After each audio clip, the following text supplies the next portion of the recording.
Big క్వశ్చన్లో ప్రధానంగా జరిగినటువంటి పరిణామాలు వాటి గురించి ఒక్కసారి సమీక్షించుకుందాం. తర్వాత అదనపు అడ్వకేట్ జనరల్ శ్రీ పొన్నవోలు సుధాకర్ రెడ్డి గారితో ప్రత్యక్షంగా మాట్లాడదాం. ఆ తర్వాత మరికొందరు ప్రముఖులతోటి ప్రత్యేక చర్చా కార్యక్రమాన్ని నిర్వహిద్దాం. సుప్రీంకోర్టులో చంద్రబాబు నాయుడు గారికి బిగ్ షాక్ తగిలింది. 17A విషయంలో భిన్నమైన తీర్పులు వెలువరిస్తూ సీజేఐకి పిటిషన్ బదిలీ చేశారు ఇద్దరు న్యాయమూర్తులు. ఈ క్రమంలో ట్రయల్ కోర్టు ఇచ్చిన రిమాండ్ను పూర్తిగా సమర్థించారు. ఇది చంద్రబాబుకు భారీ షాక్లా మారింది.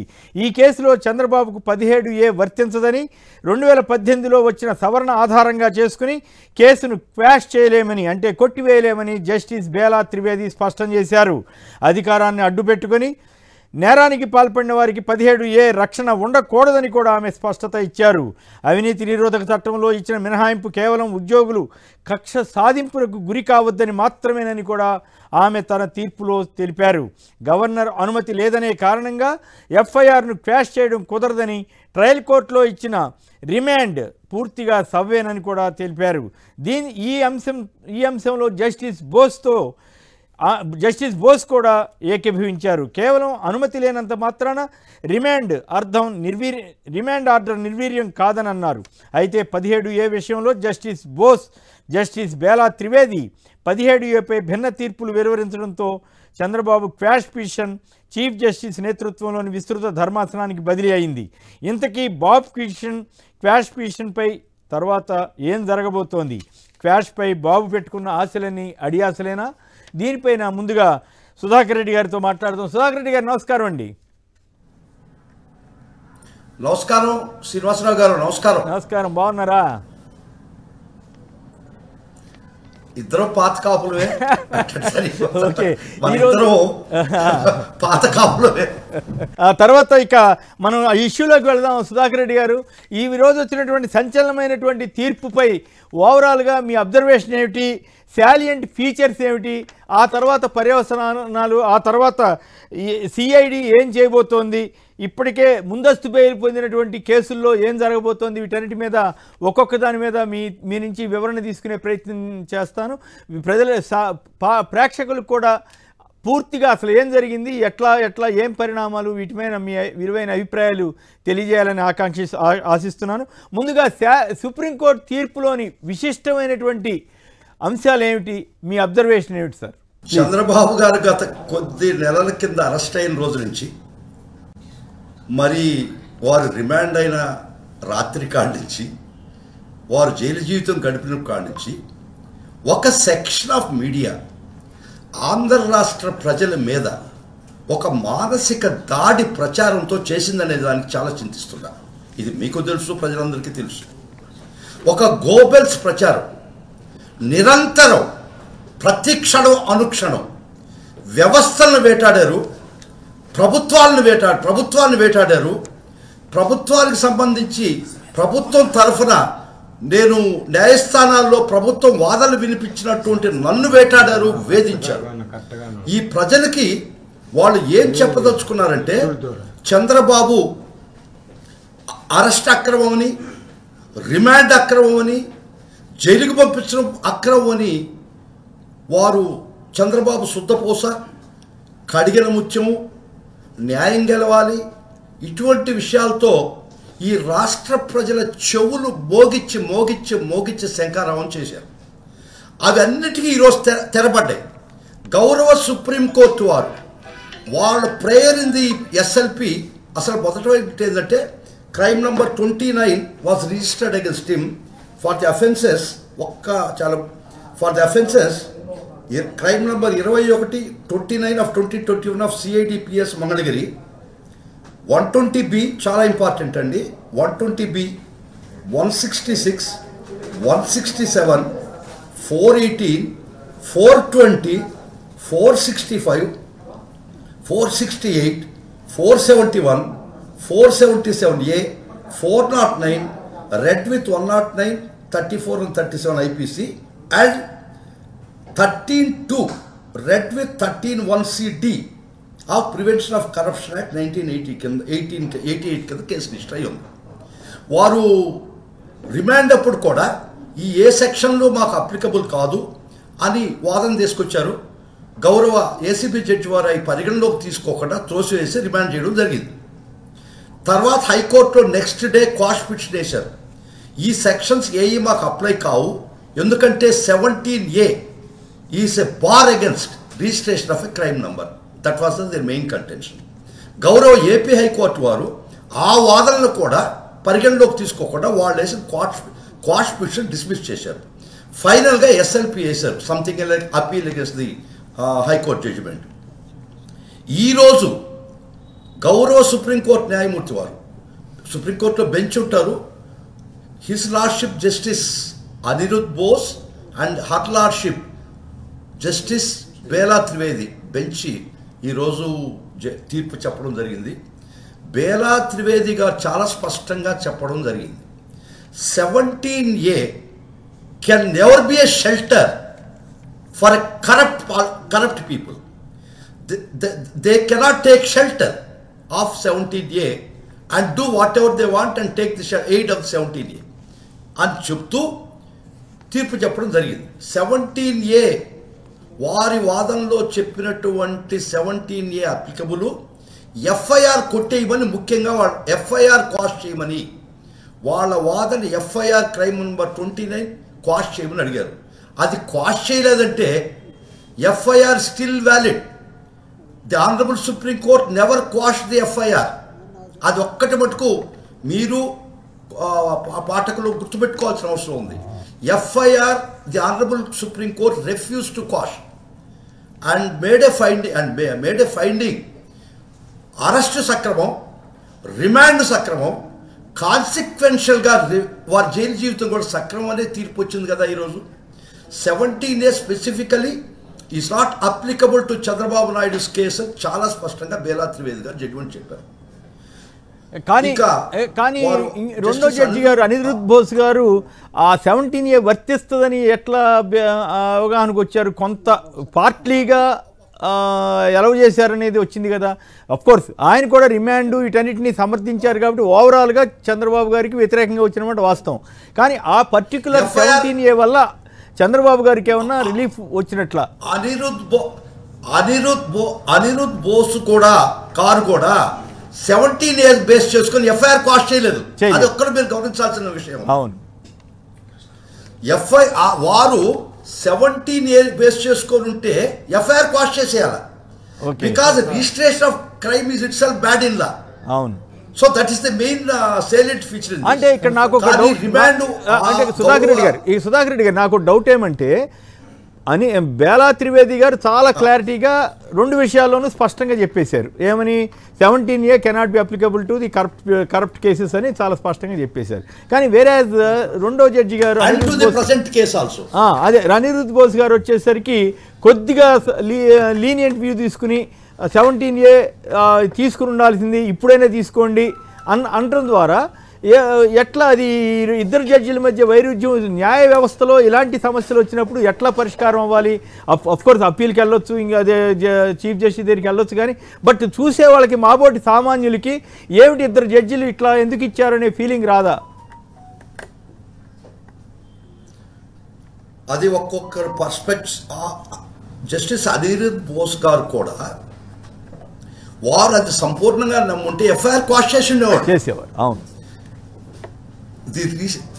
రిజిస్ట్రేషన్ ఆఫ్ ఎఫ్ఐఆర్ తప్పు పట్టలేదు. ఈ సెక్షన్ ఆ ఎఫ్ఐఆర్లో కూడా ఈ ప్రివెన్షన్ ఆఫ్ కరప్షన్ యాక్ట్ సెక్షన్లు ఉన్నాయి. అవును, వారు ఎఫ్ఐఆర్ క్వాష్ చేయలేదు, కానీ ఇప్పుడు కూడా పర్మిషన్ తీసుకోవచ్చు అని ఉంది ఆర్డర్లో. అవును, even still now we can apply for permission. Okay, అంటే ఇప్పుడు మరి ఇప్పుడు అప్పీల్కి వెళ్తున్నారు. ఇప్పుడు వాళ్ళే చీఫ్ జస్టిస్ బెంచ్కి రిఫర్ చేశారు కాబట్టి కేవలం 17A మీద మాత్రమే చీఫ్ జస్టిస్ బెంచ్ లేదా ఆయన ఆర్డర్ ఇచ్చేటువంటి వేరే బెంచ్ విచారణ జరుపుతుందా, లేక మళ్ళీ క్వాష్ ఇవన్నీ కూడా అప్పుడు చర్చకు వస్తాయా, విచారణకు వస్తాయా? అసలు బేసిక్గా 26/7/2000 26/7/2018 ఇది పీసీ యాక్ట్ అమెండ్ అయ్యి 17A యాడ్ అయింది. Date is very much important. 26/7/2018. ఒక్కసారి 17A3 చూస్తే it has got three facets. One is no enquiry or inquiry could be initiated అంటే from 26/7 for the decisions taken on or after 26/7 while discharging official duties, that is 17A. 26/7/2018 నుంచి ప్రభుత్వం వారు ఏ enquiry ఇవ్వాలన్నా permission తీసుకోవాలి. ఇక్కడ ఎవరికి వీళ్ళు media వాళ్ళు తొక్కిపెట్టిన విషయం 5/6/2018 ఎంక్వైరీ చేసి ఉంది prior to the amendment. Okay, much prior to the amendment 5/6 enquiry చేసాం. So we are out of that facet.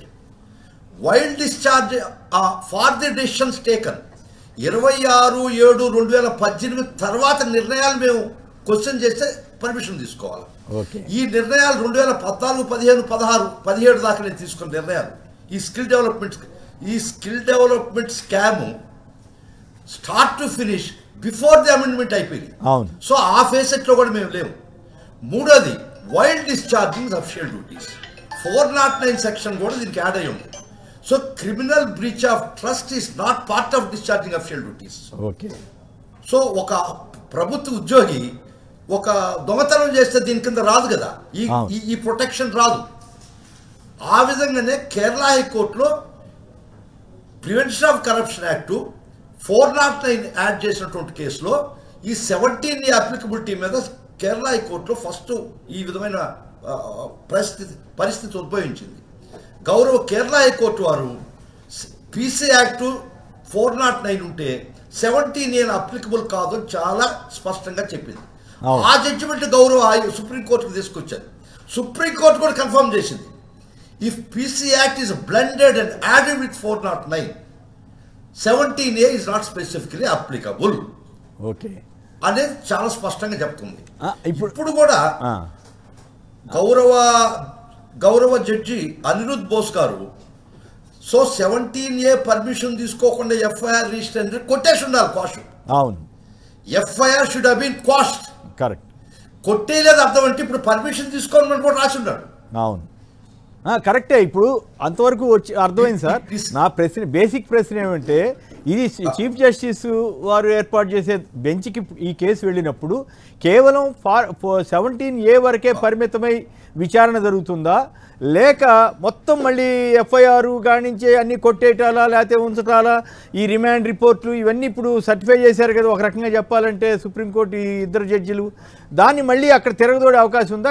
అది పక్కన పెట్టేసి కేవలం ఈ 17A వరకే పరిమితం అవుతుందా అన్నది చాలా మందికి వస్తున్నటువంటి. ఈ కేసు రిజిస్టర్ చేయాలంటే 17A పర్మిషన్ తీసుకున్నారా లేదా అని అది ఒక్కటే ఉత్పన్నం అవుద్ది, అది ఒక్కటే చర్చకు వస్తుంది అంతే.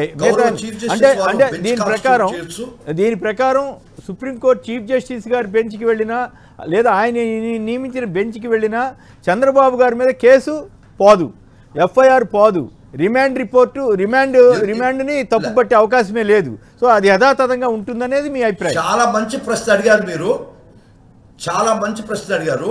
ఇద్దరు జడ్జిలు కంకర్ అయినారు ఆ విషయం వరకు. ఇద్దరు జడ్జిలు ఆ విషయం కంకర్ అయినారు. అవును, కాబట్టి అక్కడ డిస్ప్యూట్ లేదు, అది చర్చకు రాదు. ఓకే. ఇప్పుడు ఇద్దరు జడ్జిలు డిఫరెన్షియేట్ చేసింది, డిఫర్ అయింది applicability of 17A in this case. అంతే. అంటే ఇప్పుడు గౌరవ ఇద్దరు జడ్జిలు, అవును, అంటే ఈ లెక్కన 17 గౌరవ జడ్జిలు చెప్పండి ఇద్దరు గౌరవనీయులైన జడ్జిలు ఏం చెప్పారంటే all the offences should go, should be investigation should go on, arrest was valid, remand was much valid, okay, and hence consequentially jail term is also as a remand process is also valid. Okay, differ in the 17A e case ka applicable avudda kada ante, that would be the bone of contention before the honorable అంటే తెలుగులో చెప్పాలంటే చంద్రబాబు గారి అరెస్ట్ని supreme court సమర్థించినట్లే Chandrababu గారి రిమాండ్ని సమర్థించింది ఇద్దరు సమర్థించినట్లే, ఇద్దరు గౌరవనీయ జడ్జిలు సమర్థించారు. Court case కొట్టేయడం ద్వారా గౌరవనీయ జడ్జిలు సమర్థించారు. అదే ఈ కేసును కొట్టేయించుకోవాలన్న చంద్రబాబు గారి ప్రయత్నం విఫలమైనట్లేనే అనుకోవాలా? విఫలమైంది. ఓకే, సంపూర్ణంగా విఫలమైంది. రైట్. ఇప్పుడు ఏ అనిరుద్ బోస్ గారు ఈ రోజు కావాలన్నా పర్మిషన్ వేసుకోమన్నారు అన్నారు. అవును, అదే టెక్నికల్ విషయం అది. అవును, అంటే ఒకవేళ 70 అప్లికబుల్ అన్నా కూడా వెంటనే అక్కడ వేసుకోమని చెప్తారు. అంత తప్పితే కేసు లేదని కాదు కదా దాని అర్థం. పర్మిషన్ వేసుకోమన్నారు అంతవరకే. ఆ అభిప్రాయం లేకపోతే ఎఫ్ఐఆర్ కొట్టేసి ఉండేవాళ్ళు కదా. ఈ రోజు కేసు కొట్టేసి ఎఫ్ఐఆర్ కొట్టేసి ఉండేవాళ్ళు. అవును, అంటే నేను తెలుగుదేశం లాయర్లు ఏం చెప్తున్నారు అనేది వాళ్ళకి మద్దతు ఇచ్చే లాయర్ల కొందరిని చూసినప్పుడు వాళ్ళు చాలా సెల్ఫ్ డిఫెన్సివ్గా మాట్లాడుతున్నట్లుగా నాకు అర్థమైంది. అలాగే ఒక టీడీపీకి సంబంధించే ఒక అసమ్మతి ఎంపీ ఉన్నాడు కదా, ఆయన కూడా అంతిమంగా ఎప్పుడప్పుడు మనకే విజయం వస్తుంది, మీరెవరు అధైర్యపడొద్దు అని చెప్పడంతో మొత్తం మీద ఈ కేసు చంద్రబాబు గారికి చాలా ఇబ్బందికరంగా మారింది.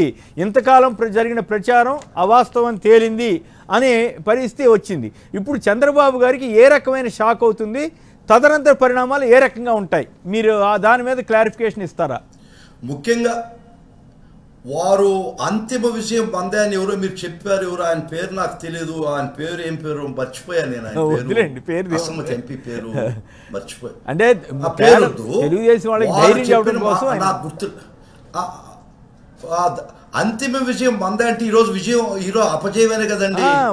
పాపం ఆయన న్యాయం కరెక్ట్ గా చెప్తున్నాడు. పాపం చాలా స్పష్టంగా చెప్తున్నాడు. అంతిమ విజయం మందే అంటే ఈరోజు అపజయమనే కదా. అంతే అంతే. ఈరోజు విజయం చెందుంటే అంతిమ విజయానికి పనే ఉంది. కాబట్టి ఆయన ఏ పక్క మాట్లాడాడో నాకు తెలియదు. ఆ ఎంపీ పేరు కూడా నాకు తెలియదు. వారు ఎవరో కూడా నేను వినలేదు. ఒకటి, మీరెవరు భయపడబడలేదు అంటే భయపడుతున్నట్టు వారు. భయం ఎందుకండి? న్యాయస్థానంలో న్యాయం జరగద్దు, కానీ దానికి అది చట్ట ప్రకారమే it will take its own course. అంటే కానీ ఒక్కటి మీకు తెలుసండి శ్రీనివాసరావు గారు, ఈ మధ్యకాలంలో అరెస్ట్ అయిన తెల్లారి నుంచి ప్రతి టీవీ స్టూడియో ఒక కోర్టుగా తయారైంది. యాంకర్లే జడ్జిలు, అక్కడ కూర్చున్నటువంటి ప్యానెల్ మెంబర్స్ జ్యూరీలు. ఈ విధంగా ఈ రాష్ట్ర ప్రభుత్వ ప్రజల మనసుల్లో ఒక విధమైన సైకలాజికల్ దాడి చేశారు. పచ్చి అబద్ధాలతో చేశారు. ప్రభుత్వం కక్ష సాధింపు చర్యని they blew they trumpet from the height of Himalayas కలిశారు. ఇది ప్రభుత్వ కక్షలకు భాగమని, అది ఖచ్చితంగా అవాస్తవం ఫ్రమ్ డే 1 చెప్తున్నాను నేను. ఈ కేసు ఎంక్వైరీ బిగినైంది 5/6/2018. ఈ ప్రభుత్వంలో కాదు, ఈ ప్రభుత్వ చర్యతో కాదు. Directorate of general revenue intelligence CBI ఈ రాష్ట్ర ప్రభుత్వానికి లేఖలు రాసినాయి. మీ రాష్ట్ర ప్రభుత్వ ఖజానాలోంచి సొమ్ము 371 కోటి దోచేయబడ్డది. సైఫర్ ఆఫ్ చేసేశారు. షెల్ కంపెనీస్కి మళ్ళిచ్చారు. అక్కడి నుంచి కూడా హైదరాబాద్కు డబ్బు వచ్చిందని అప్పుడు 2 లెటర్స్ రాశారు. సిబిఐ దృష్టికి పోయిన తర్వాత కేసు రిజిస్టర్ చేయకపోతే ఇంకా ఇబ్బంది అవుద్దని చెప్పి కేసు రిజిస్టర్ చేసి మమా అనిపించారు. అదే ఇప్పుడు మెడగుదై కూర్చున్నది. ఈ ప్రభుత్వానికి కక్ష సాధింపు చర్య చేసి ఉంటే ఈ ప్రభుత్వం వచ్చిన తర్వాత చేసి ఉండేవాళ్ళు. ఇది జరిగింది 5/6/2018లో. ఈ ప్రభుత్వానికి ఈ కేసు రిజిస్ట్రేషన్కి సంబంధం లేదు. ఎట్టి పరిస్థితిలో కూడా రెజీమ్ రివెంజ్ అనేది ఒక కొత్త సిస్టమ్ తీసుకొచ్చారు వీళ్ళు. సుప్రీంకోర్టు చాలా స్పష్టంగా చెప్పింది, అస్యూమింగ్ దాన్ని రెజీమ్ రివెంజ్ అనొద్దు. గత ప్రభుత్వ సొమ్ము లూటీ చేసి దోచేసిన సందర్భంలో నెక్స్ట్ వచ్చే ప్రభుత్వం దాని గురించి పట్టించుకోకుండా ఉండొద్దు, దాని మీద సీతకన్ను మీరు చూపించొద్దు అని చాలా స్పష్టంగా సుప్రీంకోర్టు చెప్పబడిగా ఉంది. అయినా కూడా ఈ ప్రభుత్వం చేయలేదు. దీనిలో ఈ ప్రభుత్వం రెజీమ్ రివెంజ్ వాళ్ళకి 3 విషయాలండి. రెజీమ్ రివెంజ్ ప్లస్ ఆయన చాలా చంద్రబాబు వచ్చి అరెస్ట్ సక్రమమే. 2 గౌరవనీయ జడ్జిలు ఈరోజు తీర్మానించారు, తీర్పు చెప్పారు. రిమాండ్ కూడా కొట్టేయమన్నారు, అది కూడా తిరస్కరించారు. గౌరవ ఇద్దరు జడ్జిలు కూడా రిమాండ్ అరెస్ట్ సక్రమే, రిమాండ్ సక్రమే, consequential is remand period is also సక్రమమే. ఓకే, అంతవరకు క్లారిటీ వచ్చింది సార్. ఇప్పుడు చంద్రబాబు గారు ఎలా ఫీల్ అవుతారు? మామూలుగా అయితే క్వాష్ చేసేసి ఉంటే, అంటే కేసును కొట్టివేసినట్లుంటే ఈ పాటికి మీడియా సమావేశం పెట్టి గందరగోళంగా మాట్లాడేవాళ్ళు, టీడీపీ మీడియా కానీ ఇతరత్ర కానీ విపరీతంగా రచ్చరచ్చ చేసి ఉండేవాళ్ళు కదా. ఇప్పుడు ఏమిటి చంద్రబాబు గారి ముందు ఉన్నటువంటి కింగ్ కర్తవ్యం ఏమిటి? ఆయన ఏ రకంగా ప్రొసీడ్ అయ్యే అవకాశం ఉంది? ఆయన తరపు లాయర్లు ఏ రకంగా ముందుకు వెళ్తారు? మీరే చెప్పారు అంతిమ విజయం మందే, భయపడబాకని. సో అంతిమ విజయానికి ఆఖరి పోరాటం ఏమన్నా చేస్తారేమో. ఓకే, అంటే పర్యవసనాలు ఎట్లా ఉంటాయి? ఒకటి, ఈరోజు యాజ్ ఆన్ టుడే ఆయన ముద్దాయే, క్రైమ్ నంబర్ 29లో ముద్దాయే. వారు చంద్రబాబు క్రైమ్ నంబర్ 29 of 2021లో ముద్దాయి. హీఈస్ అన్ అక్యూజ్డ్. ఆయన అక్యూజ్డ్ కాదు, ఎఫ్ఐఆర్ కొట్టేయండి అనే ప్రయత్నం సుప్రీంకోర్టు తోచిపుట్టింది. ఓకే, ఇప్పుడు దీని పర్యవసానం ఆ రిమాండ్ చేసే తలకండి. ఓకే, దీని పర్యవసానం ఎట్లా ఉంటుందో ఒక మాటలో చెప్పండి. పర్యవసానం వారు ముద్దాయి ఆయనే మంచు కడిగిన ముత్యం కాదు అని ఎస్టాబ్లిష్ అయిందంట. మంచు కడిగిన ముత్యం కాదు. మరి ఇప్పుడు ఏంటి? ఇప్పుడు ఎస్టాబ్లిష్ అయింది. ఇప్పుడు ఒకటి కూడా ఎస్టాబ్లిష్ అయింది. చెప్పండి. ఇన్వెస్టిగేషన్ ప్రొసీడ్ కావచ్చు, దట్స్ ది ఆర్డర్. రైట్, ఇది కీలకమైన పాయింట్. ఇప్పుడు సిఐడి ఏం చేస్తుంది అనేది జనానికి అర్థమయ్యేది చెప్పండి. ఇప్పుడు సిఐ చట్ట ప్రకారం ఇప్పటికే చాలా సాక్ష్యాలు సేకరించింది. నా కేసు చేసే రోజుకే చాలా 164 స్టేట్మెంట్లు సేకరించింది. అంటే నాకు ఇన్వెస్టిగేషన్తో సంబంధం ఉండదు. నేను ఇన్వెస్టిగేషన్ నా దృష్టి కూడా తీసుకురారు. ఏ వ్యవస్థ పరిధిలో ఉంటాయి. అయినా కూడా రిమాండ్ చేసే రోజు నాకు ఇచ్చినటువంటి రిమాండ్ రిపోర్ట్ ప్రకారం, నేను కోర్టులో నాకు ఇచ్చిన డాక్యుమెంట్స్ ప్రకారం, నేను ఆర్గ్యుమెంట్స్ చెప్పిన ప్రకారం 164 స్టేట్మెంట్స్ ఉన్నాయి ఐఏఎస్ ఆఫీసర్స్. వాళ్ళు 20 times దే సెడ్ 300, అసలు ప్రాజెక్టు 3,300 కోట్లు అని చెప్పబడి 370 కోట్లు ఏపీ స్టేట్ 10% కడితే కొరవ 2,000 చిల్లర కోట్లు. అంటే నాకు ఒక 2 days బ్యాక్ ఒక కళ వచ్చిందండి. ఒక కళ కాదు, నేను morning 4 o'clock I received WhatsApp message, నీకు £1 million ఆ డర్బీ లాటరీలో వచ్చింది అని వచ్చింది. 4 గంటల నుంచి నాకు నిద్ర కూడా పట్ల 7 గంటల దాకా $1 million వచ్చింది అని. తర్వాత చూసుకుంటే తెల్లారి దానిలో 10% కడితే బ్యాంక్ ఖర్చులు అప్పుడు రిలీజ్ చేస్తా అన్నారు. అదే ఇక్కడ జరిగింది. ఈ రాష్ట్ర క్యాబినెట్కు చెప్పింది జియో 4 ప్రకారం 10% ఆంధ్ర రాష్ట్ర ప్రభుత్వం పెట్టాలి, 10% contribution after having put there 90%. మళ్ళా తెలుగులో చెప్తానండి, ఈ టోటల్ 3,300 కోట్ల ప్రాజెక్టులో 90% వాళ్ళు ఇన్వెస్ట్ చేస్తే 10% మనం పెట్టాలి. That was as per Jio 4. అది క్యాబినెట్కి, రాష్ట్రానికి, ప్రభుత్వానికి, ప్రజలకి చెప్పినటువంటి మాట. ఫైనల్గా ఎంఓయూకి వచ్చేసరికి వాళ్ళ 90, అదే నేను చెప్పాను కదండి నాకు £1 million వస్తుందని. 4 days బ్యాక్ అండి నాకు అది. మార్నింగ్ చూసి 4 గంటలకు మెసేజ్ వచ్చింది, $1 million అవన్నీ ఇంకేంది నాకు ఇంకేం. అవన్నీ మాకు అర్థమైంది. నేను స్ట్రైట్ క్వశ్చన్ వేస్తున్నాను. ఇప్పుడు సిఐడి చంద్రబాబు గారిని ఎంక్వైరీకి మళ్ళీ పిలిస్తే అవకాశం ఉందా? ఏం జరగబోతోంది? సిఐడి ఏం చేసే అవకాశం? మీకేమైనా సమాచారం? చెప్పండి. నాకు సమాచారం ఉండదండి. వాళ్ళు సిఐడి ఆఫీసర్లు వాళ్ళ ఇంట్లో బెటర్ హాఫ్ కూడా చెప్పరు, అంత సీక్రెట్ ఉంటుంది వ్యవహారం. లాయర్గా మీకున్న అనుభవం, మీరు ఒక అడిషనల్ అడ్వకేట్ జనరల్, అంతకుముందు పెద్ద లాయరు, మీకున్న అనుభవం ప్రకారం ఈ ప్రొసీజర్ ఏ రకంగా ముందుకు వెళ్తుంది ఏమిటి? గతంలో ముందస్తు బెయిల్ ఇచ్చే సందర్భంలో జడ్జి గారు అక్కడ చేసిన కొన్ని యాడ్వర్స్ కామెంట్స్ దీని మీద ఏ రకమైనటువంటి ప్రభావం చూపే అవకాశం ఉంది? ఏలాంటి ప్రభావం లేదు. No one could give a clean chit. Honourable గౌరవ సుప్రీంకోర్టు వారు, the law of the land వారు చెప్పారు ఎఫ్ఐఆర్ సక్రమమే, అరెస్ట్ సక్రమే. ఇంకా ఏ కోర్టు కూడా, కింద కోర్టు కూడా వారికి పవిత్ర జలాలు చల్లి ఏ విధమైనటువంటి పవిత్రత ఇవ్వలేదు అని నా అభిప్రాయం. అంటే ఇప్పుడు ఏది తెలుగుదేశం పార్టీ ఆఫీస్కి డబ్బులు వెళ్ళి అనేది ఒక అభియోగం సిఐడి చేసింది కదా, దాన్ని ఇప్పుడు ఎస్టాబ్లిష్ అయ్యే అవకాశం ఉందా? ఎట్లా ఎస్టాబ్లిష్ అవుతుంది? సిఐడి ఏ రకంగా? ఖచ్చితంగా గౌరవ న్యాయస్థానం ఇన్వెస్టిగేషన్ కుడ్ ప్రొసీడ్ అని ఇచ్చారు. ఇక్కడి నుంచి కొరవ పార్ట్ ఆఫ్ ఇన్వెస్టిగేషన్ జరగద్ది.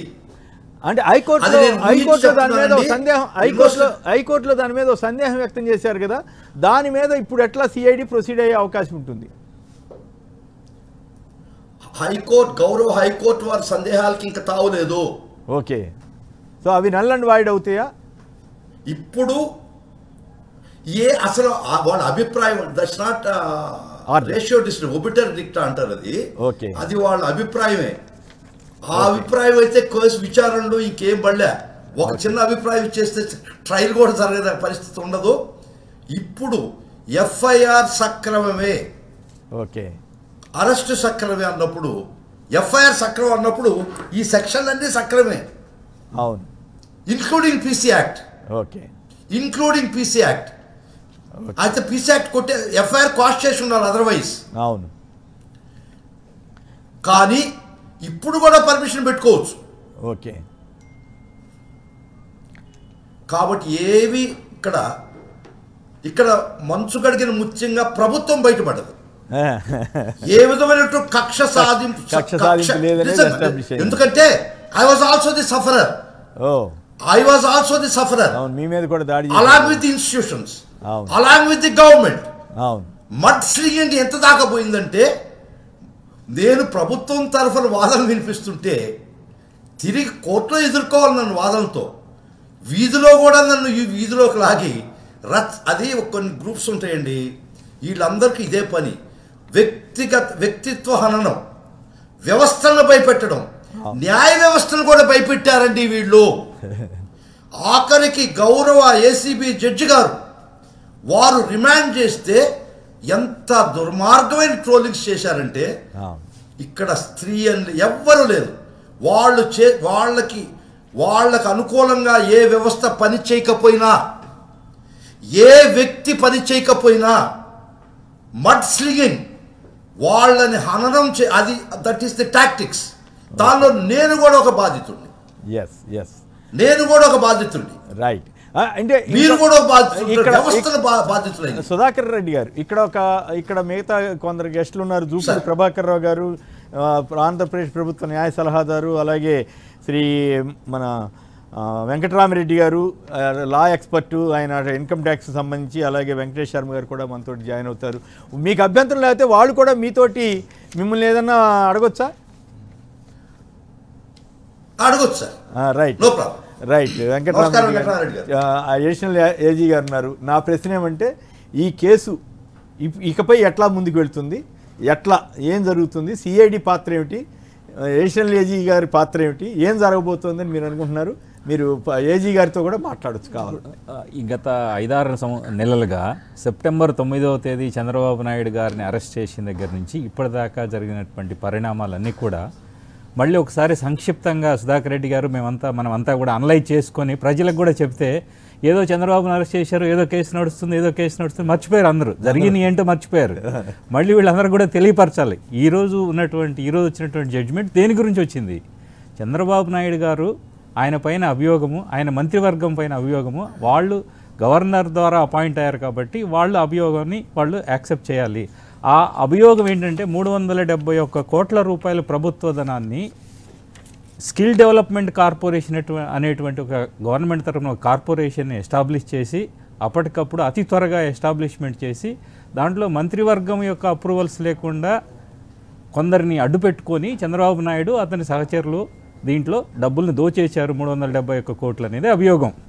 దాన్ని చాలా వరకు ఇన్వెస్టిగేషన్లో 2016 నుంచి ఈ జిఎస్టీ వాళ్ళు, మిగతా ట్యాక్స్ కన్సల్టెంట్స్, ట్యాక్స్ డిపార్ట్మెంట్స్ వాళ్ళు, ఈడీ వాళ్ళు అంతా కూడా దాన్ని అనలైజ్ చేసి, దాన్ని స్టేట్ గవర్నమెంట్కి లెటర్ రాసిన దానివల్ల స్టేట్ గవర్నమెంట్ ఎంక్వైరీ స్టార్ట్ చేసింది. సో ఇది స్టేట్ గవర్నమెంట్ దానంతటిగా అది స్టార్ట్ చేసింది కాదు. ఎప్పుడో 2016లో స్టార్ట్ చేసిన దాన్ని 2018లో ఏదో సెక్షన్ 17A ఒకటి ఏదో వచ్చిందని చెప్పి దాన్ని అడ్డు పెట్టుకొని దీన్ని క్వాష్ చేయాలి ఎఫ్ఐఆర్ని చెప్పడం అనేది కూడా దుర్మార్గము. అది ఇప్పుడు ఇద్దరు జడ్జీలు కూడా చాలా చక్కగా ఇద్దరు ఏకీభవించి ఇవన్నీ కూడా సెక్షన్ 17A పైన వాళ్ళిద్దరికి భిన్నాభిప్రాయాలు ఉన్నా కూడా 409 అనే సెక్షన్ని మాత్రం ఇద్దరు తీయడానికి ఇష్టపడలేదు. అంటే సుప్రీంకోర్టు ఒక డెసిషన్కి వచ్చేసింది, ఎఫ్ఐఆర్ రిజిస్టర్ చేయడము, సిఐడి ఎఫ్ఐఆర్ రిజిస్టర్ చేయడము సమ్మతమేను,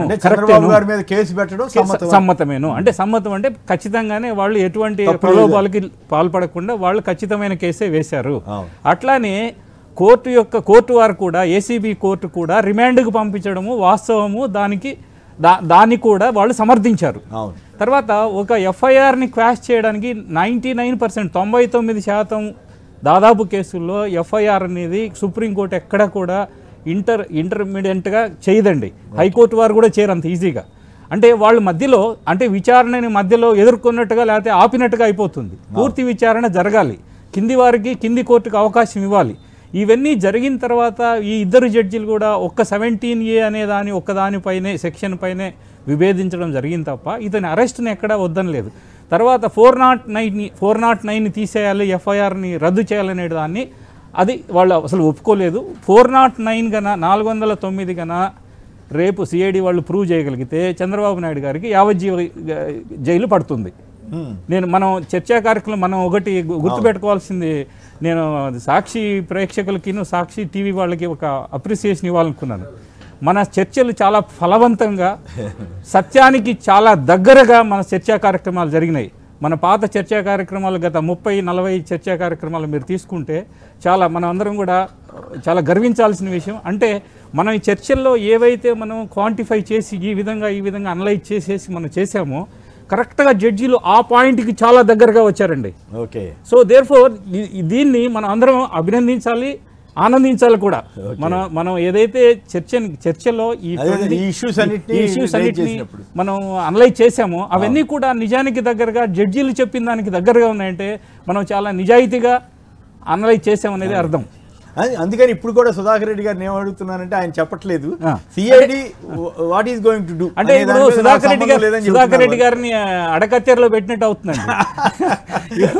ఆయన ఇప్పుడు పాపం ఒకవైపు ఏమో ఆయన పైన అభియోగాలు చాలా ఉన్నాయి, తిడతా ఉన్నారు, 4 వైపులా 4 టీవీలో తిడతా ఉన్నారు.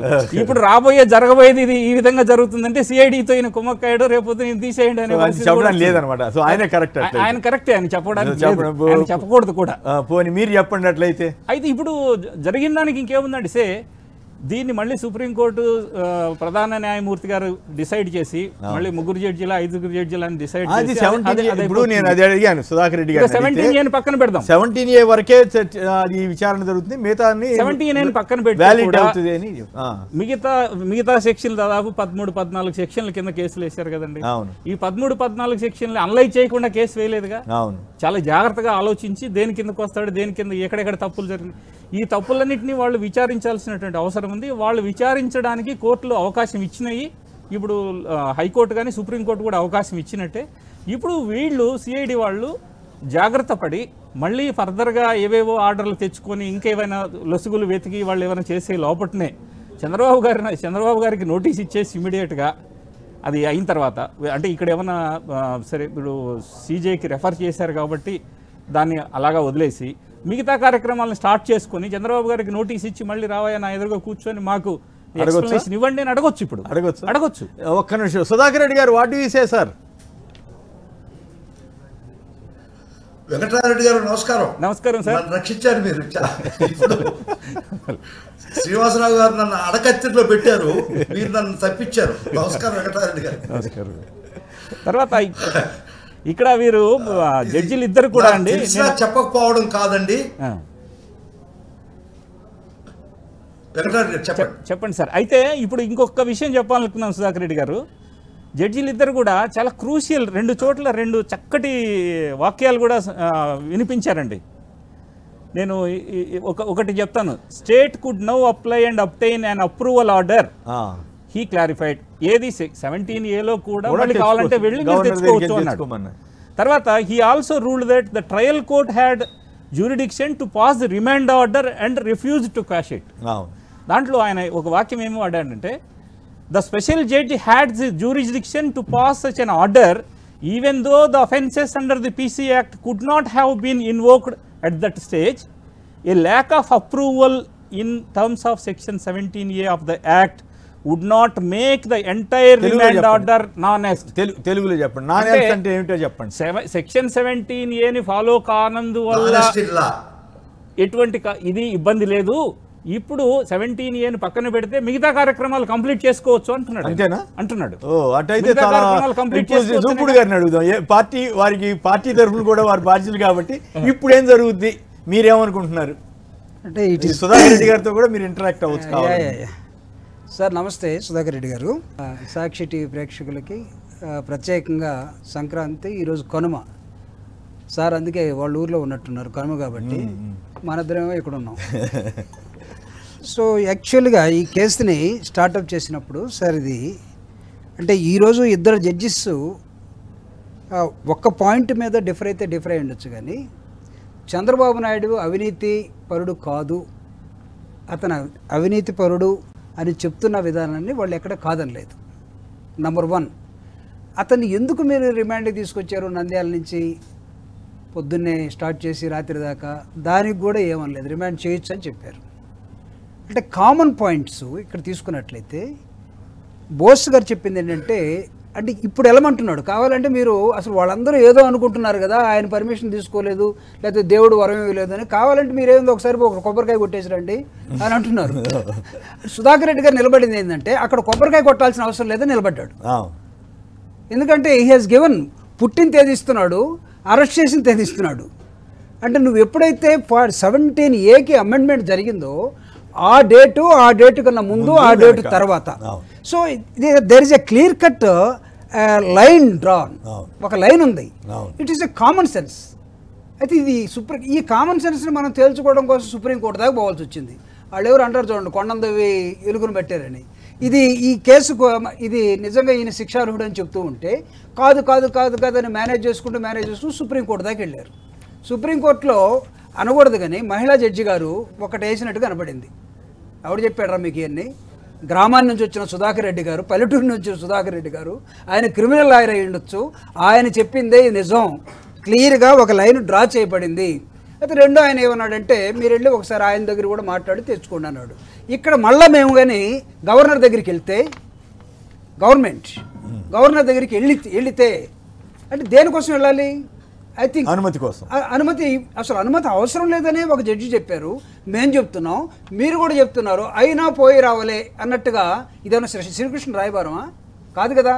అంటే మీరు జడ్జి గారితో విభేదిస్తున్నాం ఖచ్చితంగా. అంటే మనం జడ్జిలకి, గౌరవ జడ్జిలకి మనం దురుద్దేశాలు ఆపాదించకూడదు, కానీ we can discuss on his judgement. Sir judgement మీద మనం వర్డిక్ట్ మీద మాట్లాడొచ్చు, చర్చించుకోవచ్చు. అసలు వర్డిక్ట్ మీద మాట్లాడకూడదని ఎవరు చెప్పారు? అవును, it's a freedom of speech. Sir న్యాయ వ్యవస్థ ఈ దేశంలో ఇప్పుడు దాకా పర్ఫెక్ట్గా ఉండి ఈ లోపభూయిష్టాలకు దూరంగా ఉండే వ్యవస్థ ఒక్క న్యాయ వ్యవస్థ. ఈరోజు కూడా తీర్పుల్లో తేడాలు వస్తాయి, పుర్రికి ఒక బుద్ధని, జడ్జికి ఒక ఆలోచనలు ఉంటాయి, అది యూనిఫామ్గా ఉండకపోవచ్చు. కానీ వ్యవస్థ, ఆ న్యాయ వ్యవస్థ కూడా లేకపోతే భారతదేశంలో ఏ పౌరుడు కూడా బ్రతకలేనటువంటి పరిస్థితి. Highest respect and I live ఆ వ్యవస్థలోనే నేను బ్రతుకుతున్నా. నాకు అది తల్లి, దైవం, గురువు. కాదనట్లేదు సార్, మీ ఒపీనియన్ని అసలు మేము ఏమాత్రం కాదనట్లేదు. We respect. మీరు మీ ఫుడ్ అదే, మీ తల్లి అదే, మీ వృత్తి అదే, మీరు గౌరవించండి. బట్ ఉన్న వాస్తవాన్ని మనం చర్చించకుండా ఉండలేకపోతున్నాం, కానీ అపార్థంతో కాదు. So I'm not disputing. మిమ్మల్ని కూడా నేను డిస్ప్యూట్ చేయదలుచుకోలేదు. అయితే ఇక్కడ బోస్ గారు చెప్పిన దాన్ని అంటే ఇంకొక మీడియా కానీ, లేకపోతే ఇప్పుడు దాకా అసలు నిజం నిద్రలేసే లోపల అబద్ధం ప్రపంచం అంతా తిరిగి వచ్చినట్టుగా ఇలాంటి సీనియర్ మోస్ట్ జర్నలిస్టులు చెప్పినా, ఇదిగో ఇలాంటి ఇన్కమ్ ట్యాక్స్ ఆఫీసర్ చెప్పినా, అదిగో మన నెల్లూరు పొట్టి పండుమిరగబాయి లాంటి సుధాకర్ రెడ్డి గారు చెప్పిన ఎండుమిరపకాయ కదా, పండుమిరగబాయి పొట్టిది ఎంత ఎంత ఘాటుగా ఉంటుంది. ఎంత కారం ఉంటుంది. గుంటూరు కారం అనే సినిమా వచ్చింది, నెల్లూరు కారం అనే సినిమా పెట్టదు అసలు. అయితే వీళ్ళు చెప్పిన అంటే వక్రీకరించే విధానంలో నిజంగా అది ఒక దుర్మార్గమైనటువంటి వ్యవస్థగా మారిపోయినటువంటి మీడియా కానీ, లేకపోతే ఆ గ్రూపులు కానీ, ఆ రాజకీయ పార్టీలు కానీ ఏ విధంగా ఈరోజు ఈ పూట ఈ వర్డిక్ట్ని చూసిన తర్వాత ఈ చంద్రబాబు నాయుడు గారు తప్పు చేయలేదని వాళ్ళు అనుకోగలరా? అంటే అనుకోకుండా ఏం చేస్తున్నారంటే కేవలం ఆ బోస్ గారు ఇచ్చినటువంటి తీర్పులో ఆ ఒక్క పార్ట్ ఏది 17A వర్తిస్తుంది అని చెప్పిన ఆ ఒక్క పార్ట్కే ఎక్కువ ప్రామినెన్స్ ఇచ్చే ప్రయత్నం. ఒకవేళ only that part is going to get 98% of the marks వాళ్ళు అడిగినట్టుగా క్వాష్ చేయాలిగా. అది ఇప్పుడు సుధాకర్ రెడ్డి గారు కానీ జనరల్ కామన్ సెన్స్ కదా. ఇప్పుడు మన పిల్లోడిని ఐఐటీలో వేసాం, 98 వస్తే ఐఐటీ వస్తుంది అనుకుంటున్నాం, 97 వచ్చినాయి, ఐఐటీ రాలేదు అంటే దాని అర్థం ఏంటి? నువ్వు క్వాష్ చేయమని వెళ్ళావు, నువ్వు నీ క్వాష్ చేయడానికి అసలు అవకాశమే లేదు. వీళ్ళు ఎవరైతే ఉన్నారో నువ్వు క్వాష్ చేయమని అడుగుతున్న వాళ్ళు ఎవరైతే ఉన్నారో వాళ్ళు కానీ అతను కలిసి ఉంటే బాగుండేది, ఇప్పుడైనా కలవచ్చు అంటే దాని అర్థం ఏంటి? నీకు క్వాష్ చేయడానికి అవకాశం లేదు బాబు. మరి ఎట్లా చంద్రబాబు గారు ఎట్లా ఫీల్ అవుతుంటారు సార్? ఇప్పుడు ఆయనకి నిజంగా లా మీద గౌరవం ఇప్పుడు సుధాకర్ రెడ్డి గారికి ఉన్నట్టు కొంచెమైన గౌరవం ఉంటే, ఎందుకు ఉండాలి గౌరవం అంటే because is practising court. But ఆయనకున్నటువంటి అపారమైనటువంటి 40 సంవత్సరాల ఇండస్ట్రీ లేకపోతే అదేదో అంటాం కదా, అది ఏమాత్రం ఉన్నట్టయితే అంటే execution is also most important here. Not only so denied justice is delayed justice అంటాం జనరల్గా, or delayed justice is denied justice అంటాం. సో ఇక్కడ చంద్రబాబు నాయుడు గారికి కాస్త అయినా సరే, ఎందుకు ఆయనకి అన్నీ తెలుసండి, తెలియదేని కాదు అంటే స్కిల్లో నీకు ఇక్కడ అవినీతి జరగలేదని ఆయన చెప్పగలరా? లేకపోతే ఆయన తరఫున అరెస్ట్ కాబట్టి వాళ్ళు చెప్పగలరా? ఓకే, స్కిల్ డిపార్ట్మెంట్ చెప్పగలదా? చెప్పారు ఆయన తరఫున ఈనాడు, ఆంధ్రజ్యోతి, వాళ్ళ డిపార్ట్మెంట్ కాదు కదా, అవి బాకా కంపెనీలు, అవి బాకా కంపెనీలు. I'm asking departments. నీకు సిబిఐ కేసు ఎందుకు రిజిస్టర్ చేసింది? సిఐడి ఎందుకు ఇనిషియేట్ చేసింది? గవర్నమెంట్ అడిషనల్ అడ్వకేట్ జనరల్గా ఆయన మొత్తం స్టడీ చేసి ఎందుకు ఫీల్ అయ్యాడు ఇక్కడ అన్యాయం జరిగిందని? వాళ్ళు ఎందుకు ముందస్తు అరెస్టులు? కొంతమంది చంద్రబాబు నాయుడు గారి మేబీ ద లాస్ట్ పర్సన్, ఆయన తర్వాత ఇంకొంతమంది ఉండొచ్చేమో నెక్స్ట్ బ్యాచ్లో, కానీ he was the last person. అవును, అంటే ఇప్పుడు ఈ కేసులో లోకేష్ గారిని ఇంటర్వ్యూ చేశారు, అదే క్వశ్చనింగ్ చేశారు. అట్లాగే ఆయన ఎవరికి చంద్రబాబు గారి మాజీ పిఎస్కి నోటీస్ ఇవ్వగానే ఆయన అమెరికా పారిపోయాడు. అట్లాగే ఇంకో ఆయనకి ఎవరికో రాజేష్ ఎవరికో ఆయన పిలిచారు, మళ్ళీ తర్వాత ఆయన రావట్లేదు, ఆయన ఇంటి మీదకి వెళ్ళారని చెప్పి పెద్ద కేసు పెడతానికి కూడా ప్రయత్నం చేశారు. ఇప్పుడు ఏమవుతాయి ఈ కేసులన్నీ ఏ రూపంలోకి వెళ్తాయన్నది ప్రేక్షకులకి ఇప్పుడు అదే అవసరం సార్. ఇట్ ఈస్ నాకు తెలిసి ఇప్పుడు అమెరికాలో ఉన్న శ్రీనివాస్ గారు రావాల్సిందే, ఖచ్చితంగా రావాల్సిందే. అంతేనా? ఖచ్చితంగా రావాల్సిందే. అంటే నేరం మోపబడిన ప్రతి ఒక్కరు రావాల్సింది. ఇప్పుడు సిఐడి వాళ్ళు పిలిస్తే రావాల్సింది. వచ్చి రాకపోతే ఏం చేస్తారు? రాకపోతే రెడ్ కార్నర్ నోటీస్ ఇష్యూ చేస్తారు, పట్టుకొస్తారు. Blue corner, otherwise blue corner ఎక్కడైనా దాని మీద హైకోర్టు స్టేకి వెళ్ళొచ్చుగా. ఈ స్టే ఇప్పుడు న్యాయస్థానాలు కూడా కొంతవరకు వాళ్ళకు కూడా ఒక లిమిట్ ఉంటుంది కండి. ఇప్పుడు ఈ వ్యవస్థలు అంటే ఏ వ్యవస్థను ఎవరు మేనేజ్ చేస్తున్నారు? మేనేజ్మెంట్ అనేది అంత ఈజీనా? ఓకే, ఇదివరకు కూడా ఏమోనండి, నాకైతే పోలీసు వాళ్ళ దగ్గరికి వెళ్ళాలంటే భయపడతాము, వాళ్ళు నోటీస్ ఇస్తే భయపడతాము, వెంటనే వెళ్ళకపోతే ఏం ప్రమాదం అనుకుంటున్నాం. కానీ ఇంత ఓపెన్ గా ధైర్యంగా మేము అసలు రాము, మీరేం చేసుకోండి అని చెప్పే పరిస్థితులు ఇప్పుడు ఈరోజు చూస్తున్నాం కదా. సబ్ ఇన్స్పెక్టర్ దగ్గరికి మీరు 41A నోటీస్ తీసుకోవడానికి వెళ్ళాలంటే కూడా చాలా భయపడాల్సినటువంటి పరిస్థితి ఉంటుంది. ఎందుకుంది మరి అట్లా? అటువంటి సిచ్యువేషన్ లో వీళ్ళు వ్యవస్థలను మేనేజ్ చేస్తారంటే, మరి వ్యవస్థలను మేనేజ్ అంటే మీరు 100 రూపాయలు తిన్నారు అంటే నేను అంతకు ముందు ఒక 90 రూపాయలు తినుంటేనే మీరు 100 తింటున్నారని నాకు తెలుస్తుంది. అట్లా మీరు అంతకు ముందు ఎవరినైనా మేనేజ్ చేసి ఉంటే నేను ఎట్లా మేనేజ్ చేస్తున్నాను ఇప్పుడు మీకు తెలుస్తుంది. అంతకుముందు మీరు వ్యవస్థలు అందరికీ ఆపాదించడం కరెక్ట్ కాదు. అందువల్ల వ్యవస్థలు మేనేజ్ చేయడం అనేది మీ వల్ల అవుద్దా చెప్పండి? అంత ఈజీ కాదండి. మరి మీ వల్ల కాదు, మరి మీకు ఈ విషయాలని తెలుసు కదా, తెలిసినంత మాత్రాన మీరు మేనేజ్ చేసినట్టు కాదు కదా. ఉన్న ఒక సత్యాన్ని సత్యదూరంతో పోల్చేటువంటి పరిస్థితులు ఇప్పుడు ఇండియాలో. నా పాయింట్, లోకేష్ గారిని ఎంక్వైరీకి పిలుస్తారా? వెళ్తాడా? అట్లాగే అమెరికాలో ఉన్నాయని రప్పించగలుగుతారు. చంద్రబాబు గారిని మళ్ళీ పిలుస్తారా? పిలవరా? Justice cannot be denied. Justice late అయితే కావచ్చు, కానీ ఈ రోజు ఇప్పుడు మనకు 6 నెలలకి ఈ స్టేజ్ కి రీచ్ అయ్యామా?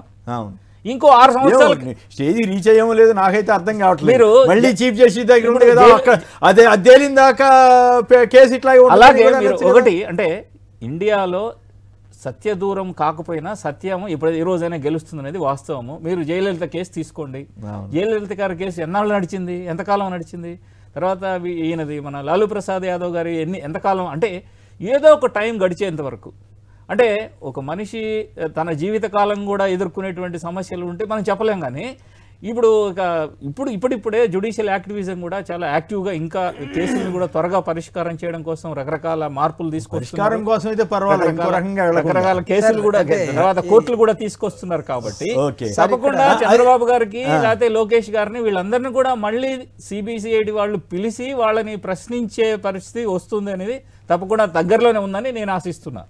సార్ ఇక్కడ అంటే దీనిలో ఎవరైతే ఇన్వాల్వ్ అయి ఉన్నారో వాళ్ళందరికీ మొన్న వీళ్ళు క్వాష్కి వెళ్ళారు, ఆయనకి బెయిల్ వచ్చింది ఒక 59 రోజులు 53 రోజుల తర్వాత, కాబట్టి కొంత ఆగున్నారు. అంటే సుప్రీంకోర్టు అపెక్స్ కోర్టులో ఉంది కాబట్టి. Now apex court has given a clear cut verdict. బాల్ని ఒకవేళ అనుకుందాం ఇద్దరు స్మాల్ ఎగ్జామ్షన్ కదా, 17A మీద డిఫరెన్స్ ఆఫ్ ఒపీనియన్ ఉండటంతో చీఫ్ జస్టిస్ కోర్టులోకి బాల్ పడింది. అది తేలిందాక మీరు ఎవరు మా జోలి రావద్దని తెలియజేసిన వాళ్ళు అనొచ్చా అనేది నా ప్రశ్న. అంటే నాకున్నటువంటి నేను I'm not a law background, నేను కూడా లా బ్యాక్గ్రౌండ్ కాదు, విత్ కామన్ సెన్స్ సార్. అంటే ఇది చీఫ్ జస్టిస్ కోర్టులోకి వెళ్ళిన తర్వాత ఆయన ఒక 3 5 ఒక లార్జర్ బెంచ్ లేకపోతే 3 మెంబర్ బెంచ్ ఒకటి ఇవ్వచ్చు. ఇస్తే ఆల్రెడీ ఈ వర్డిక్ట్ ఏదైతే ఉందో దీన్ని చదవకుండా లేకపోతే దీన్ని చూడకుండా దీన్ని నెగ్లెక్ట్ చేసి వాళ్ళు గుడ్డిగా వెళ్తారనేది మనం అనుకోవడానికి ఏమాత్రం లేదు. సో అది సింగిల్ జడ్జి ఇచ్చినా, డబుల్ జడ్జి ఇచ్చినా, లేకపోతే ఇంకొక తర్వాత లార్జర్ బెంచ్కి వెళ్ళినా, అయితే ఇక్కడ ఏం జరగబోతుంది అనేటప్పుడు ఈ లోపల చంద్రబాబు నాయుడు గారికి నాకు తెలిసి వాళ్ళు తెచ్చుకున్నటువంటి ఒక స్టే ఒకటి కంటిన్యూ అవుతున్నట్టుంది. దేంట్లో అదే ఈ క్వాష్కి వెళ్లే ముందు వీళ్ళు హైకోర్టు నుంచి ఒక స్టే తీసుకొచ్చి, స్టే ఉందా? స్టే ఉన్నట్లేదు కదా, బెయిల్ కూడా నాకు తెలిసి దీన్ని ఒకవేళ సుధాకర్ రెడ్డి గారు కేసు మూవ్ చేశారనుకో, నా ఎట్ ది జంక్చర్ ఈ పాయింట్ ఆఫ్ టైంలో మీరు మాకు స్పష్టమైనటువంటి ఒక జడ్జిమెంట్ని ఇవ్వకుండా మీరు లార్జర్ బెంచ్ తీసుకున్నారు. కానీ ఈయన నేరస్తులనే కనబడుతూ ఉంది, రిమాండ్ తప్పు కాదు అంటున్నారు. మేము చేసినటువంటి ప్రతి యాక్షన్ని మీరు సమర్థించారు కాబట్టి ఇతను మేము విచారించాల్సిన అవసరం ఉంది, కాబట్టి ఆయన మా దగ్గర పంపించాడని ఒకటి పిటిషన్ వేశారనుకోండి. ఓకే, ఇప్పుడు పిటిషన్ వేశారనుకోండి, ఇక్కడ మొత్తం చేయాల్సిన అవసరం ఉందా? డైరెక్ట్ గా నోటీస్ ఇచ్చేస్తా అనేది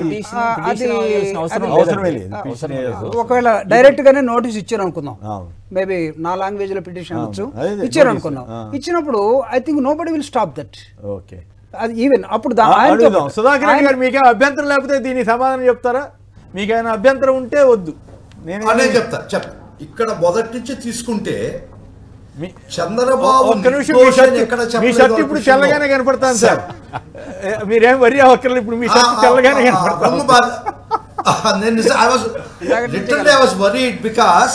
నేను ఎల్లో షర్ట్ వేస్తే నేను ఏ పార్టీకి చెందకూడదు, ఆ పార్టీకి వ్యతిరేకంగా ఏ పార్టీకి చెందకూడదు. నేను అది వాళ్ళ టీవీ స్టూడియోలో డిబేట్లకు వేసుకోవాలి రమ్మన్నది నాకు అబ్జెక్షన్ లేదు. వాళ్ళ టీవీ స్టూడియోస్ లో వాళ్ళు ఎర్ర షర్ట్ పచ్చ షర్ట్ వేసుకోనండి. ముఖ్యంగా ఈ పాయింట్ వారు కేసు మొత్తం నిర్దోషని కాదు, 17A పర్మిషన్ తీసుకోలేదనే వాళ్ళ కథ. టెక్నికల్ గ్రౌండ్సే టోటల్గా వాళ్ళ ఆయుధం. కానీ ఈ చంద్రబాబుకి ఈ నోట్ ఫైల్స్లో చివరాలు చేయలేదని, కానీ నోట్ ఫైల్స్లో then finance secretary, principal secretary, chief సెక్రటరీని, ప్రిన్సిపల్ సెక్రటరీ ఫైనాన్స్ని, సెక్రటరీని ఓవర్ పవర్ చేసి, వీటో చేసి, బలవంతం చేసి, డెస్పైట్ దేర్ అబ్జెక్షన్స్, నువ్వు డబ్బు ఇవ్వాల్సిందే, పేమెంట్ చేయాల్సిందే అని వాళ్ళ అబ్జెక్షన్స్ వ్యతిరేకంగా చేయలేదని వాళ్ళ వాదన కాదు. 17A పర్మిషన్ టెక్నికల్గా పోయారే కానీ ఎక్కడ వాళ్ళు మేము చేసిన వాదన, మేము ప్రొడ్యూస్ చేసినటువంటి సబ్మిట్ చేసినటువంటి సాక్ష్యాధారాలు తప్పు అని ఎక్కడా లేదు.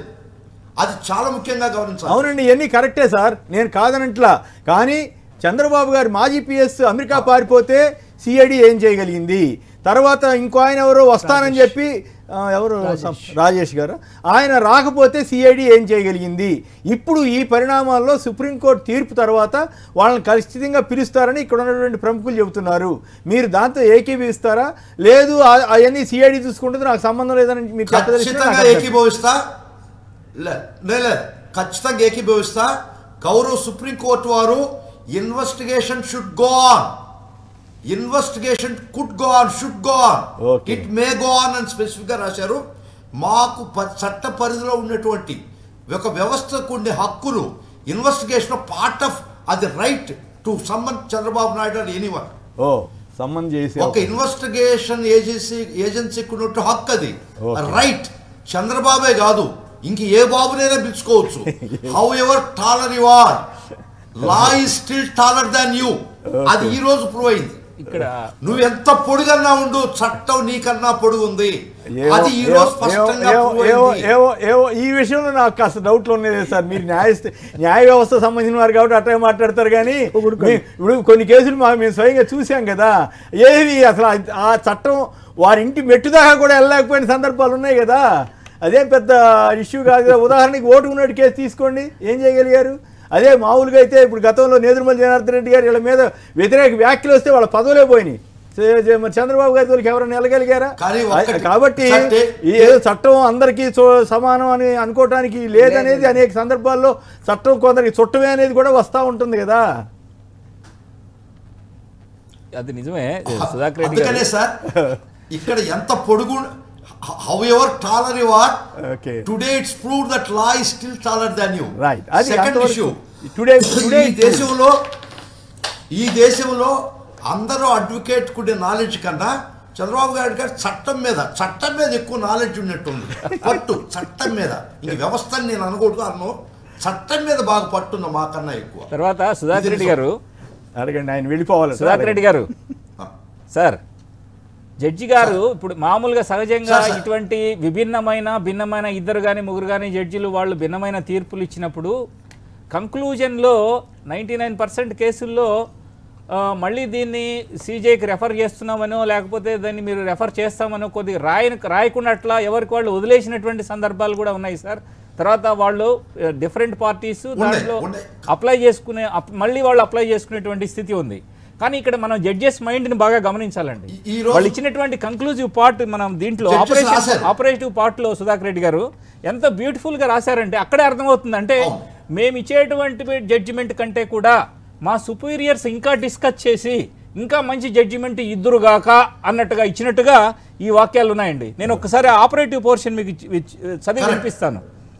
As we have taken different opinions on the interpretation of this section 17A, as also applicability on the appellant. ఈ అప్లెంట్ అంటే ఆయన చంద్రబాబు నాయుడుకి ఆయనకి అప్లికబిలిటీ అవుతుందా లేదా, దాంతో పాటుగా కూడా we refer the matter to the Chief Justice of India for appropriate directions. అంటే మాకన్నా మీరు బాగా చేయగలరు కాబట్టి మీకు విన్నవించుకుంటున్నాము, మీరు బాగా రాయండి అని చెప్తున్నారు వాళ్ళు. అంటే బాగా రాస్తారా రాయరా అనేది వేరే విషయం.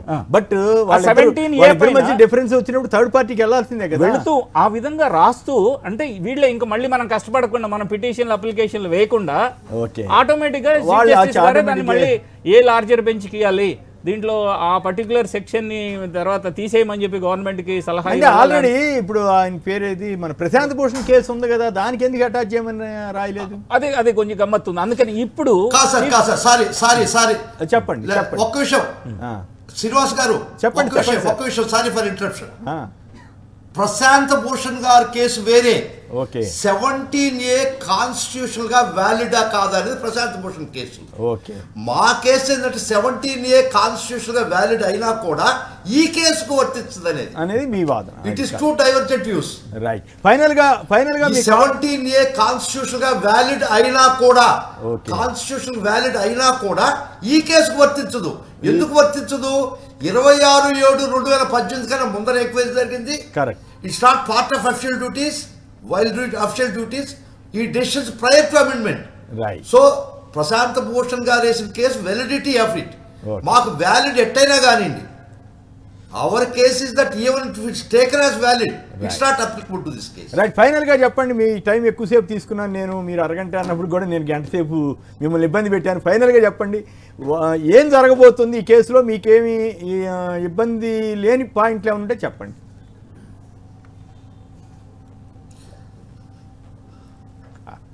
ఖచ్చితంగా ఈ రోజు కూడా చంద్రబాబు నిర్దోషి కాదు అనేది ప్రూవ్ చేయండి. ఓకే, చంద్రబాబు ప్రమేయం వాళ్ళ కేసులో కూడా మా ప్రమేయం లేదని కాదు, ఓకే, మా సాక్ష్యాలు తప్పని ఎక్కడా లేదు, 164 తప్పని లేదు, 17A పర్మిషన్ తీసుకోవాలని ఒక ముసుగు వేసుకోదలుచుకున్నారు. They want to take the shelter of 17A amendment. అంతకన్నా investigation could go on, it would go on, please, it would go on. ఇది ఖచ్చితంగా ముందరకు పోద్ది. ఎంత పెద్దోళ్ళైనా కేసులో నుంచి సాక్ష్యాధారాలు ఉన్నప్పుడు ఎంత మహామహులు కూడా ఈ దేశంలో ప్రపంచంలో ఎన్ని నెలలు పట్టొచ్చు, ఎన్ని నెలల టైం కాదు, ఫర్దర్ గా ముందుకు వెళ్ళడానికి ఎన్ని నెలల టైం పట్టొచ్చు? ఇమీడియట్ గా చీఫ్ జస్టిస్ గారు I think that he would form the bench. Okay, అది వేరే విషయం, దాని వరకు ఓకే. ఇక్కడ సిఐడి తన పని తను చేసుకుపోవచ్చు అని అంటున్నారు కాబట్టి సిఐడి ఫర్దర్గా చేయడానికి ఎన్ని నెలలు పడుతుంది అనేది నాకు ఉన్న సందేహం. సిఐడి ఖచ్చితంగా చాలా త్వరగానే చేస్తుంది. ఓకే అండి, వాళ్ళ ఇన్వెస్టిగేషన్ ఖచ్చితంగా డే టు డే చేస్తారు, ఇన్వెస్టిగేషన్ ఎప్పుడు ఆగదు కదా. రైట్, చాలా సంతోషం సుధాకర్ రెడ్డి గారు, చాలా టైం ఇచ్చారు, మీకు బిజీగా ఉన్నప్పటికి కూడా ధన్యవాదాలు. ఇక కోటంరాజు వెంకటేష్ శర్మ గారు కూడా మనతో ఉన్నారు. శర్మ గారు నమస్కారం, చెప్పండి ఏమిటి ఈ కేసు పూర్వాపరాలన్నీ ఇప్పటి వరకు మాట్లాడుకోవడం జరిగింది. నాకు ఇప్పుడు ప్రజలందరికీ వచ్చే సందేహం ఏమిటంటే వాట్ నెక్స్ట్, ఏం జరగబోతోంది, ఏం జరుగుతుంది, ఎట్లా జరుగుతుంది, ఏ సంస్థలు ఎట్లా ముందుకు తీసుకెళ్తాయి, ఈ కేసును ముందుకు తీసుకెళ్తాయా, అట్లాగే మళ్ళీ పెండింగ్లో పడుతుందా, ఏం జరుగుతుందని మీరు అనుకుంటున్నారు? కేసు అయితే పెండింగ్ లో పడే అవకాశం లేదండి. కేసు యథావిధిగా ముందుకు వెళ్తుంది. ఇప్పటిదాకా ఈ కేసు తీర్పు పెండింగ్ లో ఉండేటప్పటికి చంద్రబాబు నాయుడు గారిని విచారణకు పిలవటానికి కానివ్వండి, ఏదైనా విషయాలు తెలుసుకోవడానికి, డాక్యుమెంట్లు తీసుకోవడానికి, చేయడానికి కూడా సిబిసిఐడి వాళ్ళు ఒక్క అడుగు వెనక వేస్తున్నారు. లేకపోతే సుప్రీంకోర్టు చెప్పే తీర్పుని బట్టి ముందుకు వెళ్దామని అనుకుంటూ ఉన్నారు. ఇప్పుడు సుప్రీంకోర్టు తీర్పు సిబిసిఐడి వాళ్ళకి వచ్చింది. మొత్తం 100 మార్కులు ఉంటే సిబిసిఐడి వాళ్ళకి 99.8% మార్కులు కేసులో పడ్డాయండి. 0.2 విస్తృత ధర్మాసనానికి రిఫర్ చేయడం తోటి ఆయన 99.8% తోటి వాళ్ళు ఫుల్ కాన్ఫిడెన్స్ తోటి ఈ కేసుని ఒక కొలిక్కి తీసుకొచ్చి ఛార్జ్ షీట్ దాఖలు చేయడానికి కానివ్వండి, ఎవరైతే విదేశాలకి పారిపోయారో వారందరినీ కూడా ఎవరి ద్వారా వెళ్ళారు ఏమిటని కేసులో మళ్ళీ చంద్రబాబు నాయుడు గారిని విచారణకు కూడా పిలిచి ఈ కేసులో మళ్ళీ ముందుకు వెళ్ళడానికి కూడా వారికి ధైర్యంగా అవకాశం వచ్చింది. అంతకు ముందు అతను జైల్లో నుంచి బయటికి రాకముందు అతనికి పోలీస్ కస్టడీకి అడిగారండి చంద్రబాబు నాయుడు గారిని. అడిగినప్పుడే ఈ ఆరోగ్యం బాగోలేదు, రెండోసారి పోలీస్ కస్టడీ పిటిషన్ తేలే లోపలే ఇంటీరియం బెయిల్ అవి వచ్చినాయి. ఇప్పుడు మళ్ళీ అది పెండింగ్ లో ఉంది కాబట్టి అతని విచారణకి పిలిచి ఆ విచారణలో అతని దగ్గర నుంచి రాబట్టాల్సిన విషయాలు ఇంకా చాలా ఉన్నాయని సిబిసిఐడి వాళ్ళు అంటున్నారు. కాబట్టి వాటన్నిటి విషయంలో త్వరితగతిన నిర్ణయాలు తీసుకొని ఇప్పుడు ముందుకు వెళ్ళడానికి వారికి అవకాశం ఉంటుంది. అంటే సుప్రీంకోర్టులో ఈ 17A ఇష్యూ పెండింగ్ లో ఉన్నప్పటికి కూడా మిగతా యాక్టివిటీ, మిగతా విచారణ కానీ ఇవన్నీ కూడా నడపొచ్చు అనేది మీ అభిప్రాయం? అవునండి, ఇప్పుడు ఎక్కడ స్టే ఇవ్వలేదు కదండి. ఇప్పుడు పొన్నవాళ్ళు గారు చెప్పారు, వెంకటరామరెడ్డి గారు చెప్పారు, investigation could go on make అని చెప్పి వారు చెప్పారు. ఎక్కడ కూడా ఇన్వెస్టిగేషన్ స్టాపేజ్ వారు ఏం చేయలేదు, ఇన్వెస్టిగేషన్ లో స్టే ఇవ్వమని ఎక్కడ పేర్కొనలేదు. ఇందులో యావజ్జీవ జీవిత ఖైదు పడే సెక్షన్లు ఉన్నాయి. మళ్ళీ ప్రివెన్షన్ ఆఫ్ కరప్షన్ యాక్ట్ ప్రకారం కూడా ఇతను అరెస్టు సబబే అన్నిట్లో ప్రైమా ఫేసి ఉందని క్లియర్ కట్ గా సుప్రీంకోర్టు వారి తీర్పు ద్వారా తెలిసిందండి. శ్రీ కొమ్మినేని గారు, మీ ద్వారా ప్రజలకి ఒక 1 minute లో కొన్ని విషయాలు చెప్తున్నాను. ఈ కేసులో ముఖ్యంగా అతను ఏమని కోరాడంటే కోర్టు వారిని, ఈ కేసు మొత్తం నా మీద ఉన్నది కొట్టివేయండి, ఇది అక్రమమైన కేసు, నా మీద ఎటువంటి నేరారోపణ చేశారో అవన్నీ కూడా వాస్తవ విరుద్ధము, నేను ఎటువంటి తప్పు చేయలేదు, స్కిల్ స్కామ్ లో 2 లక్షల మందికి పైగా నేను నిపుణుల చేత వాళ్ళకి ట్రైనింగ్ ఇప్పించాను, చేశాను, ఎటువంటి సొమ్ము వేస్ట్ అవ్వలేదు, ఎటువంటి మనీ లాండరింగ్ జరగలేదు అని వాదనలన్నీ సుప్రీంకోర్టు ముందు వీరు వినిపించారు. ఆ వాదనలో ఏ ఒక్క వాదనని కూడా సుప్రీంకోర్టు సమర్థించలేదు, అన్నిటినీ తోసిపుచ్చారు. అన్నిటిలో ఎక్కడ రాజకీయ పగ అనే విషయాలు వాటన్నింటినీ కూడా తోసిపుచ్చారు. దీన్ని బట్టి ప్రజలు కానీ పోలీసులు కానీ న్యాయ పరిధిలో ఉన్న న్యాయ కోవిదులు కానీ అందరికీ కూడా ఇది ఎక్కడ అక్రమమైన కేసు కాదు, ఇందులో తప్పు జరిగింది. ఆ ట్రైనింగ్ ఇచ్చినంత మాత్రాన అది తర్వాత వేరువేరుగా రిలీజ్ చేసిన డబ్బులతో ట్రైనింగ్ ఇచ్చినవే తప్ప స్టార్టింగ్ లో రిలీజ్ చేసిన 300 కోట్ల చిల్లర కూడా అన్యాక్రాంతమైనాయి. దానికి ప్రైమా ఫేసి ఎవిడెన్స్ ఉందని సుప్రీంకోర్టు భావిస్తూ ఈ రోజు తీర్పు ఇచ్చారు. అది ఇప్పటిదాకా పెద్దలందరూ చెప్పారు, కానీ మీ ముందు నేను నా అభిప్రాయాన్ని మీతో పాటు అందరికీ పంచుకుందాం అని చెప్పి పంచుకుంటున్నానండి. ఎక్కడా కూడా సుప్రీంకోర్టు వారు వీరు చేసిన ఏ ఒక్క వాదనని కూడా సమర్థించిన దాఖలాలు లేవండి. ఓకే, అంటే ఇప్పుడు జూపూడి గారు కానీ వెంకటరామ్ గారు కానీ వాళ్ళు ఏం చెప్తున్నారంటే ఎక్కడున్నా సరే తీసుకొచ్చి మళ్ళీ విచారణ జరపచ్చు అని మీరు కూడా అంటున్నారు. ఎట్లా నిజంగానే సిఐడి ధైర్యంగా ముందుకు వెళ్తుందా? ఈ గోలంతా మనకెందుకు లేని అట్లా పక్కన మెల్లగా అట్లాగే డ్రాగ్ ఆన్ చేసే అవకాశం ఉంటుందా? అంటే సిఐడి వాళ్ళు పక్కన పడేసిన ఆల్రెడీ ఉండవల్లి గారు సిబిఐకి అప్పచెప్పని పిటిషన్ వేశారు.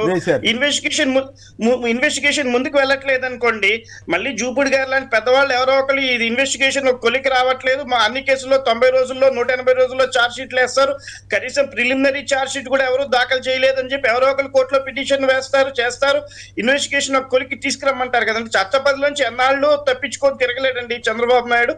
అట్లా కాదు, ఇక్కడ ఏమనుకోకపోతే నాకు సందేహం అండి. ఇప్పుడు వారికి మెడికల్ గ్రౌండ్లో బెయిల్ ఇచ్చారు, అది చాలా ప్రాబ్లమ్స్ ఉన్నాయని, హార్ట్ ప్రాబ్లం ఉందని, ఇంకేదో ప్రాబ్లం ఉందని, అసలు చాలా ప్రమాదంలో ఉన్నారని కూడా అప్పట్లో ఈనాడు వాళ్ళు వీళ్ళంతా రాశారు కదా. ఇప్పుడు బయటకు వచ్చిన తర్వాత ఆయన మంచి శంషేర్గా అసలు పెడబొబ్బలు పెడుతున్నాడు, గంతులు వేస్తున్నాడు, అసలు అంతా అడావుడి చేసేస్తున్నాడు. మరి ఏమైపోయింది? అసలు నిజంగా మెడికల్ ప్రాబ్లం ఉందా లేదా? మరి గౌరవ న్యాయస్థానాలు అటువంటి విషయాలు ఏం పట్టించుకోరా? ఎట్లా ఇది మామూలు సాధారణ వ్యక్తులకి ఇలాంటి సందేహాలు వస్తే మీలాంటి వాళ్ళు ఏమన్నా తీర్చగలుగుతారా? ఇప్పటికైనా సరే వాళ్ళ కుటుంబ సభ్యులు కానివ్వండి, వాళ్ళ లాయర్లు కానీ కోర్టు ముందు తప్పుడు ఆరోపణలు చేశారు, కోర్టు ముందు తప్పుడు అభిప్రాయాలు, మెడికల్ సర్టిఫికేట్స్ సమర్పించారు. దీన్ని నిమ్స్ ద్వారానో ఎయిమ్స్ ద్వారానో పెద్దవాళ్ళ ద్వారా మళ్ళీ ఒక మెడికల్ టెస్ట్ కండక్ట్ చేసి నిజంగా మీ కోర్టుకి అవన్నీ చెప్పిన వాస్తవాల కోర్టును తప్పుదో పట్టించారా అని ఎవరన్నా పిటిషన్ చేశారనుకోండి, వాస్తవాలన్నీ బయటికి వస్తాయి.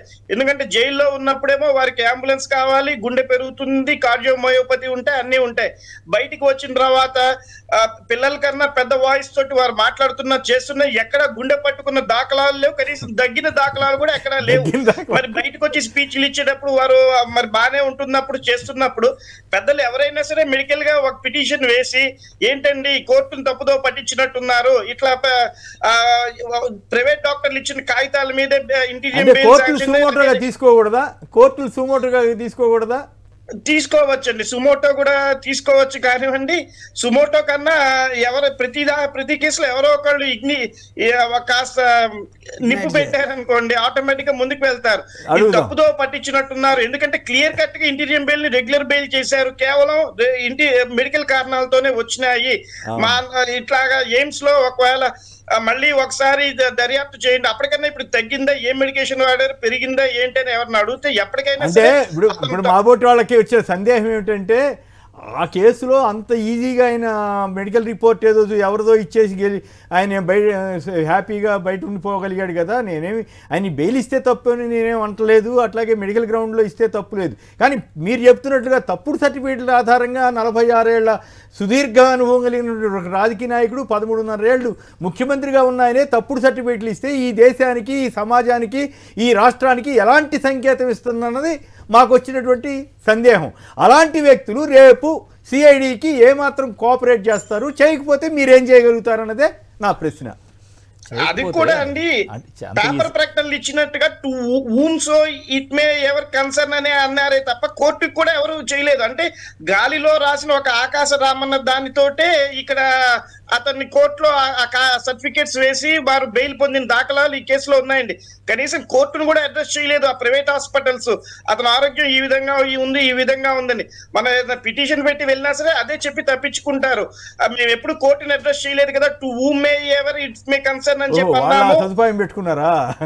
పెట్టుకున్నారు, అది కూడా పెట్టుకున్నారు వారు. కండక్ట్ సర్టిఫికేట్ హై స్కూల్లో కాదు రూమ్స్ ఎవరు కన్సర్న్ అని ఇచ్చారంట, అంత పెద్ద ఏజీ హాస్పిటల్ వాళ్ళు. అదే విధంగా ఇచ్చారు. అదే అట్లా మరి దాన్ని గౌరవ న్యాయస్థానం వారు ఎట్లా కన్సిడరేషన్ లో తీసుకుంటారు? అంటే వీళ్ళు ఎక్స్ప్లెయిన్ చేసి జడ్జీలు అడ్వకేట్స్ ఎక్స్ప్లెయిన్ చేసిన దాన్ని బట్టి జడ్జీలు కన్విన్స్ అయ్యారు అనేది ఒకటి. కాదుగా మనం మాబోటి ఇక్కడ వాళ్ళకి ఇప్పుడు చాలా సింపుల్ అండి. ఏంటది? ఒక్క సెక్షన్ 17A అనే దాన్ని పక్కన పెడితే ఎక్కడ కూడా సిఐడి వాళ్ళకి కానీ కోర్టుకు కానీ రిస్ట్రిక్షన్, లోయర్ కోర్టుకు కానీ సుప్రీం కోర్టు రిస్ట్రిక్షన్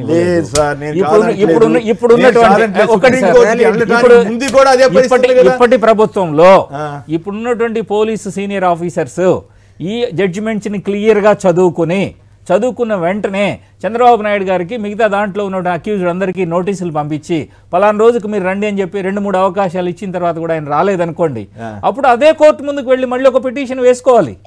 వేసుకుంటే చూద్దాం, అంటే వాళ్ళు వేసుకుంటే ఏమవుతుంది అనేది ఎప్పుడు కూడా ఆప్షన్స్ అనేది ఎవరికైనా అట్లాంటి అవకాశాలు ప్రతి ఒక్కరికి ఉన్నాయి అవకాశాలు. ఎందుకు ఇస్తారు? నాకైతే డౌటే. మరి అది వారికి ఉన్న కాన్ఫిడెన్స్ ఏంటో జూపూడి గారిని అడుగుదాం. మరి జూపూడి గారు ఏం చేస్తారో తెలుసుకుందాం. చెప్పండి జూపూడి గారు, మీరు ఈ సమస్యకి ఎట్లా ఒక మెడికల్ సర్టిఫికేట్ విషయంలోనే మీరు ఏమి చేయలేకపోయిన సిఐడి ఇప్పుడు ఏం చేయగలుగుతుందన్న ప్రశ్న ఎవరైనా వేస్తే మీరు ఏం సమాధానం చెప్తారు? So to whom so ever it may be అనేది, ఇది ఎవరైనా తీసుకోండి, మేము ఇస్తున్న రిపోర్ట్ ఇది. అంటే వాళ్ళు మీరు జడ్జీలకి ఇస్తారా లేకపోతే దీనికన్నా ఎయిమ్స్కి వెళ్ళిస్తారా ఇంకో డాక్టర్కి ఇస్తారా అనేది ఆ సర్టిఫికేట్ని అడ్డం పెట్టుకొని చంద్రబాబు నాయుడు గారు బెయిల్ తెచ్చుకున్నారు. ఓకే, ఇందాక శర్మ గారు చెప్పినట్టుగా ఆయన నార్మల్గా గుండె బాగలేని వాళ్ళు అంటే పెద్దగా అరవకూడదని కూడా డాక్టర్లు చెప్తారు. ఫస్ట్ ఆఫ్ ఆల్ చాలా డేంజర్. నేను ఒకసారి హై పిచ్లోకి మీరు వెళ్తున్నారంటే మీ బాడీలో ఉన్నటువంటి బీపీ రైజ్ అవుతుంది, తర్వాత పల్స్ రేట్ పెరుగుతుంది. It affects straight away to your brain or heart. అటువంటి వాటిలోనే ఏం జరగనప్పుడు ఇప్పుడు ఇందాక చంద్రబాబు గారిని విచారణ పిలుస్తారా పిలవరా, లోకేష్ గారిని పిలుస్తారా లేదా, అమెరికా పారిపోయాడని చెబుతున్నటువంటి వ్యక్తిని మళ్ళీ వెనక్కి రప్పించగలుగుతారా లేదా, ఇంకో ఆయన ఎదురు సిఐడి మీద కేసులు పెట్టిన ఆయన్ని విచారణకి రప్పించగలుగుతారా లేదా అన్నదే నా సూట్. ఎస్ సార్, ఇది అంటే ఈ క్వశ్చన్ నుంచి వద్దాం.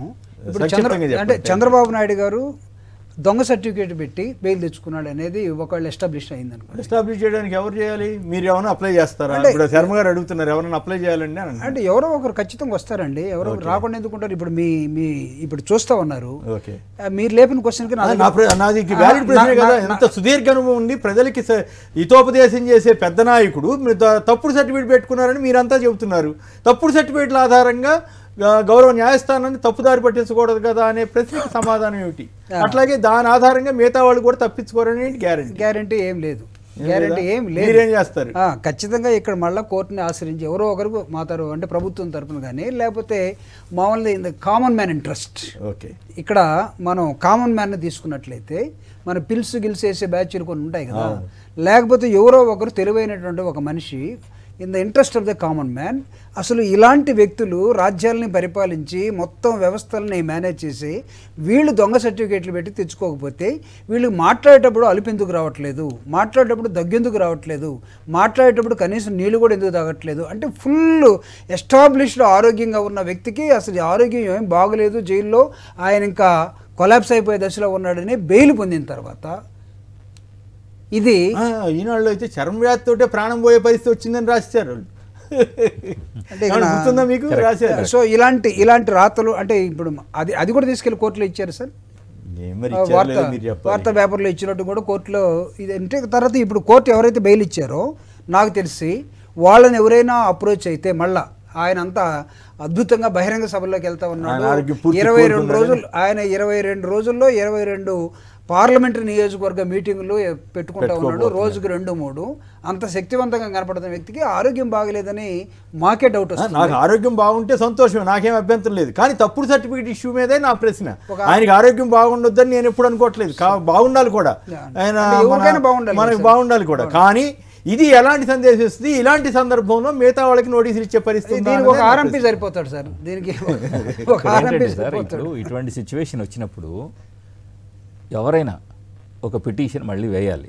Okay. లేకపోతే సిబిసిఐడిని వేయచ్చు. వేయొచ్చు. ఎవరో ఎందుకు, ఇప్పుడు అఫెక్టెడ్ పార్టీ ఎవరు ఇక్కడ? సిబిసిఐడి. అవును. వాళ్ళ ఎంక్వైరీకి అడ్డుపడ్డారు. అవును. వాళ్ళ ఎంక్వైరీ ముందుకు వెళ్ళాలి అంటే ఇతను తప్పుడు సర్టిఫికేట్ పెట్టేసి లేకపోతే ఈ విధంగా ఉంది, అతన్ని మెడికల్ టీమ్కి రెఫర్ చేయండి. నేను మొట్టమొదటి నుంచి మీకు చెప్తా ఉన్నాను. చెప్పారు. చాలా ఎయిమ్స్కి కాలంగా వేయమని మన చెప్పారు డిస్కషన్లు మీరు. ఇద్దరు కూడా అవును. ఎయిమ్స్ కానీ లేకపోతే ఇప్పుడు నా ప్రశ్న, సరే తప్పుడు సర్టిఫికేట్ ఇంకోటి అయిపోయింది, ఇప్పుడు అది- విచారణకి ఇవి ఇంకే కొత్త అడ్డంకులే సృష్టించాలని గ్యారంటీ ఏంటి? ఖచ్చితంగా వస్తాయి. అతను wonderful ideas సృష్టించడం Wonderful అతని ధర్మం, అడ్డంకులు సృష్టించడం అతని ధర్మం, వాటిని తీసుకొని బయటకు వెళ్ళడం అనేది సిబిసిఐడి ధర్మం. సో సిబిఐ వాళ్ళు చేసుకోవాలి. మీరు ఇచ్చే సలహా ఏమి? వాళ్ళకి పోలీస్ ఆఫీసర్స్కి నేను ఇవ్వాల్సిన సలహా ఏంటంటే, మీకు క్లియర్ కట్గా సుప్రీంకోర్టు నుంచి మీకు అవకాశం ఇచ్చారు, మిమ్మల్ని ఎక్కడ అడ్డు పెట్టలేదు. Okay. అడ్డు పెట్టలేదు కాబట్టి మీరు సీనియర్ ఆఫీసర్స్ అందరూ డిస్కస్ చేసుకొని ఇమీడియట్గా తండ్రికి కొడుక్కి వాళ్ళకి కోఆపరేట్ చేసిన వాళ్ళందరికీ కూడా, అక్యూజ్డ్ అందరికీ కూడా నోటీసులు పంపించండి, విచారణకు తెప్పించండి. అట్లీస్ట్ ప్రజలు మీ డిపార్ట్మెంట్ బాగా పనిచేస్తుంది ప్రజలు నమ్మాలి అంటే మీరు అతి త్వరగా ఛార్జ్ షీట్ ఫైల్ చేయాలి. ఛార్జ్ షీట్ ఫైల్ చేయాలంటే మీరు వాళ్ళకి ఎక్కువ సార్లు నోటీసులు ఇచ్చి అవసరమైతే వాళ్ళ ఇంటికి వెళ్ళి కూర్చొని రాసుకోండి, పర్మిషన్ తీసుకుని. ఆయన బాగాలేకపోతే ఏదైనా పబ్లిక్ మీటింగ్ వెళ్ళారు, పబ్లిక్ మీటింగ్ తర్వాత రాత్రిపూట ఖాళీగా ఉంటారంటే కోర్టు పర్మిషన్ తీసుకుని రాణిస్తారా? ఖచ్చితంగా రాణిస్తారా? కోర్టు మీరు ఇంతకుముందు కూడా అనేక సందర్భాల్లో కొన్ని సలహాలు ఇచ్చారు, అవి ఏమైనా అమలైనయా? అమలు అవుతాయి. అంటే అవడం అంటే కొన్ని ఇది వరకు మనం ఇచ్చిన వాటిలో కొందరు విషయాలు పనికి వచ్చినాయా? కొన్ని పనికి. శర్మ గారు మీరేం సలహా ఇస్తారు చెప్పండి. శర్మ గారు అండి, మీరేం సలహా ఇస్తారు సిఐడి వారికి కానీ, ఏపీ ప్రభుత్వానికి కానీ, ఈ ప్రేక్షకులకు కానీ? ఏమి ఇప్పుడు ఫర్దర్గా ఎట్లా ప్రొసీడ్ అవ్వాలన్న దాని మీద మీరేం సలహా ఇస్తారు? ఆల్రెడీ మేమైతే కనుక ఒపీనియన్ సిబిసిఐడి వాళ్ళకి చెప్పామండి. సిబిసిఐడి లాయర్లను కానివ్వండి, సిబిసిఐడి అధికారుల మీద కూడా పర్సనల్ ఫోన్ డీటెయిల్స్ కావాలని కానివ్వండి, వారు ఎవరెవరితో మాట్లాడారు మొత్తం కాల్ డీటెయిల్స్ సహా పిటిషన్ వేసి దాన్ని తోసిపుచ్చారు. కోర్టులోనే వివేకానంద గారిని బెదిరించి చంపుతామని అన్నారు, పొన్నవోలు గారిని తిట్టారు, చేశారు. ఆల్రెడీ మొత్తం అందరినీ భయభ్రాంతులకు గురి చేసిన ఈ కేసులో సుప్రీంకోర్టు వారు మీరు చేసినవన్నీ సమర్థిస్తూ మీరు చేసింది కరెక్ట్ అని చెప్పారు. ఈ అవకాశాన్ని సద్వినియోగం చేసుకొని త్వరితగతిన ఛార్జ్ షీట్ దాఖలు చేయడం కానివ్వండి, పారిపోయిన నిందితులు ఎవరైతే ఉన్నారో వాళ్ళని తీసుకురావడం కానీ, దానికోసం ప్రభుత్వాన్ని ఎక్స్ట్రా సిబ్బందిని అడిగి చేసి మీ నిజాయితీని మీరు కోర్టులు ఎంతో మీరు నిరూపించుకోవాల్సిన పరిస్థితి వచ్చింది. ఇన్నాళ్ళు ఛానల్స్ లో అన్నిట్లో కూడా అందరూ ఇవ్వాల్సిన సపోర్ట్ ఇచ్చారు. న్యాయవాదులు లేదన్నా అన్నా సరే ధర్నాలు చేశారు, అధికారులు లేదన్నా అన్నా సరే తెలివిగా ప్రభుత్వం మీద దోషేస్తున్నాడు శర్మ గారు. తెలివిగా ఎక్స్ట్రా సిబ్బందిని అన్న తీసుకొని చేసి ఈ కేసులో కొలిక్కి రాలేదనుకోండి, ఈ వేడి తగ్గిపోతుందండి. ఈ వేడి తగ్గక ముందే చంద్రబాబు నాయుడు మళ్ళీ సాక్షులందరినీ కూడా తారుమారు చేయకుండా అందరినీ పారిపోయిన వాళ్ళని కానీ ఇక్కడ ఉన్న వాళ్ళకి కానీ కాన్ఫిడెన్స్ కలగక ముందే ఈ దిగ్భ్రాంతిలో ఉన్న చంద్రబాబు నాయుడు వాళ్ళ టీం అందరినీ ఇదే విధంగా ఇరికిస్తూ రేపటి నుంచే అందరినీ కూడా మళ్ళీ విచారణకి రమ్మని చేసి కేసును పకడ్బందీగా చేస్తే బాగుంటుందనేది నా అభిప్రాయం. ఆల్రెడీ నేను ఉత్తరం రూపంలో మెయిల్ రూపంలో సిబిసిఐడి వాళ్ళకి పంపడం కూడా జరిగిందండి. మీరు ముందుగానే సలహా ఇచ్చేసారు. అట్లయితే ఫైనల్ గా చెప్పండి, మరి వాళ్ళిద్దరు సలహాలు మీరు పాటించే పరిస్థితి? శర్మ గారు అంటే మనం కొత్తగా ఇరికించాల్సిన అవసరం అయితే లేదు. ఆల్రెడీ ఇరుక్కున్న వాళ్ళ దగ్గర నుంచి వాస్తవాన్ని బయటికి ఎలా కక్కించాలి? అది కాదు సార్, జూపిడి గారు నేను చిన్నది ఇప్పటిదాకా వాళ్ళ అకౌంట్ యూనియన్ బ్యాంక్ లో డబ్బులు పడ్డాయంటే బ్యాంక్ స్టేట్మెంట్లు ఇవ్వమంటే ఆ క్యాష్ డిపాజిట్లు 100, 200, 500, 2000 రూపాయల నోట్లు కట్టారు, చేశారు. దాని తాలూకా ఎవరు కట్టారు ఆ డీటెయిల్స్ ఇవ్వమంటే బ్యాంక్ వాళ్ళు ఇవ్వలేదు, ఈ టీడీపీ పార్టీ వాళ్ళు ఇవ్వలేదు. అయినా ఇప్పటిదాకా సిబిసిఐడి వాళ్ళు ఎక్కడా కూడా వారిని ప్రెస్ చేసి అరెస్ట్ చేసి తీసుకురాలేదు. అదే మీరో మేమో అయితే కనుక ఎవరన్నా అయితే కనుక అధికార పార్టీ లోపలేసేవాళ్ళు అంటున్నారు. వాళ్ళు అంత పలుకుబడి ఉన్నటువంటి వాళ్ళు చేసే దుర్మార్గాలు థర్డ్ పార్టీని పెట్టుకొని వాళ్ళు ఈఎంఐలు కట్టలేదని లేకపోతే లోన్ తీసుకున్నందుకు చేయలేదని చేస్తున్నట్టు అధికార బాధ్యతలు అవలంబిస్తూ అధికార బాధ్యతల్ని కంటిన్యూ చేసుకుంటూ వాళ్ళ బాధ్యతలో భాగంగా వాళ్ళ అధికార డ్యూటీలో భాగంగా ఇప్పుడు రఘురామరెడ్డి గారు కానీ సీతారామాంజనేయులు గారు కానీ వాళ్ళు డ్యూటీ చేశారనుకుందాం. వాళ్ళపైన ఈ మధ్య నేను యూట్యూబ్లో చూశాను, వాళ్ళపైన లోకేష్ బాబు గారు ఛాలెంజ్ చేశారు, వీళ్ళిద్దరూ నాశనం అయిపోవాలి, వీళ్ళని ఏం చేస్తానో మీరు చూడండి. రెడ్ బుక్ అటువంటిది రెడ్ బుక్. అసలు వీళ్ళిద్దరు కథ ఏదో నేను చూస్తాను, వీళ్ళిద్దరు స్మాష్ అన్నట్టుగానే అట్లా అనొచ్చండి. అట్లాగా అన్నప్పుడు అన్నారు కదా, వీళ్ళు పోలీసు వాళ్ళు మనలాంటి వాళ్ళైతే రకరకాలుగా హింసిస్తారు కదా సార్. అవును, వాళ్ళని వాళ్ళ పర్సనల్ లైఫ్ని ఇబ్బంది పెడుతూ వాళ్ళని అసలు డ్యూటీ చేయనివ్వకుండా నేను బెదిరించి నీ లైఫ్ థ్రెట్కి తీసుకొచ్చినప్పుడు మీరు ఎందుకు, మీకు లైఫ్ థ్రెట్ కోసం ఈ విధమైన కేసులు, మీరు ఐపీసీ అంతా చదువుకున్న వాళ్ళు ఉన్నారు కదా, మీరు కేసులు వేయాల్సిన బాధ్యత మీ పైన ఉందా లేదా? అట్లీస్ట్ మిమ్మల్ని చూసేనా మాలాంటి వాళ్ళని కూడా మేము ఏదైనా ధైర్యంగా ముందుకెళ్తాం కదా. అసలు పర్మిషన్కి అప్లై చేసుకోవాలంతే, పర్మిషన్కి అప్లై చేసుకొని వాళ్ళు కేసు వేసుకోవాలి. నన్ను తిడుతున్నాడు ఈ విధంగా అని చెప్పేసి అవసరమైతే కోర్టుకి పర్మిషన్ తీసుకోవడం, కనీసం పిటిషన్లు పడాలి కదండి. కోర్టులో ఏం చేసినా సరే, కోర్టు ఏమన్నా అంటే ఒకవేళ కోర్టు సరే ఏదో న్యాయస్థానం చెప్పింది కానీ అక్కడ కూడా అవసరం అనుకుంటే ఆ న్యాయస్థానంలో నాకు న్యాయం జరగలేదు అంటే వాళ్ళు కూడా మళ్ళీ అప్పీల్ వేసుకోవచ్చు. ఇవన్నీ ఎక్కడ పడతారు సార్? గవర్నమెంట్ సర్వెంట్ కున్న ఇంకొక బెనిఫిట్ ఏంటంటే వాళ్ళ సొంత డబ్బులు ఏం ఖర్చు పెట్టక్కర్లే. ఇక్కడ గవర్నమెంట్ సర్వెంట్ డ్యూటీలో ఉన్నప్పుడు ఎవరైనా థ్రెట్ చేసినా, అతనికి ప్రాణహాని ఉన్నా, దానిపైన ఎటువంటి విచారణ కానీ ఏదైనా జరపాలన్నా, న్యాయస్థానానికి వెళ్ళాలన్నా అడ్వకేట్ ఖర్చులు కూడా వాళ్ళే భరిస్తారు, గవర్నమెంటే భరిస్తుంది. ఓకే, మీరు జస్ట్ ఫైనల్ గా మీరందరూ చెప్పేది ఏంటంటే ఖచ్చితంగా చంద్రబాబు గారిని కానీ, లోకేష్ గారిని కానీ, లేదా మాజీ పిఎస్ శ్రీనివాస్ గారిని కానీ, లేదా రాజేష్ గారు అన్నాయని కానీ, ఇట్లా మిగతా వాళ్ళు ఎవరెవరైతే విచారణకు రావాల్సి ఉందో లేదా క్వశ్చన్ చేయాల్సి ఉందో వాళ్ళందరినీ పిలిచే అవకాశం ఉందన్నది ఖచ్చితంగా పిలవాలి, పిలుస్తారు. ఒకవేళ 4 రోజులు అటు ఇటు అయితే కూడా వాళ్ళకి ఏదైనా ప్రెజర్స్ ఉంటే లేట్గా. ఇప్పుడు శర్మ గారు అయితే మెయిల్ ఇచ్చేసారు, ఒకటే గుర్తు సార్. మరి మీరు కూడా మెయిల్ అయ్యండి, తప్పకుండా జరుగుతుంది. నాలాంటి వాళ్ళు చాలా మంది చేయగలుగుతారు. ఇక్కడ ఒకటే మనం కంక్లూజన్ లో మనం చెప్పాలనుకున్నది ఏంటంటే, జయలలిత కేసు చూసాం, వీళ్ళందరికీ తర్వాత ఆయన బీహార్ ఆయన్ని చూసాము, చాలా మంది ఇటువంటి ముఖ్యమంత్రులుగా చేసిన వాళ్ళని, మంత్రులుగా చేసిన వాళ్ళు, రాజకీయ నాయకుల్ని చూసాము. వాళ్ళందరూ అంటే అప్పటికప్పుడు జరిగిన అంతే. ఈయన కూడా ఈయన ఎక్సెప్షన్ కాదు.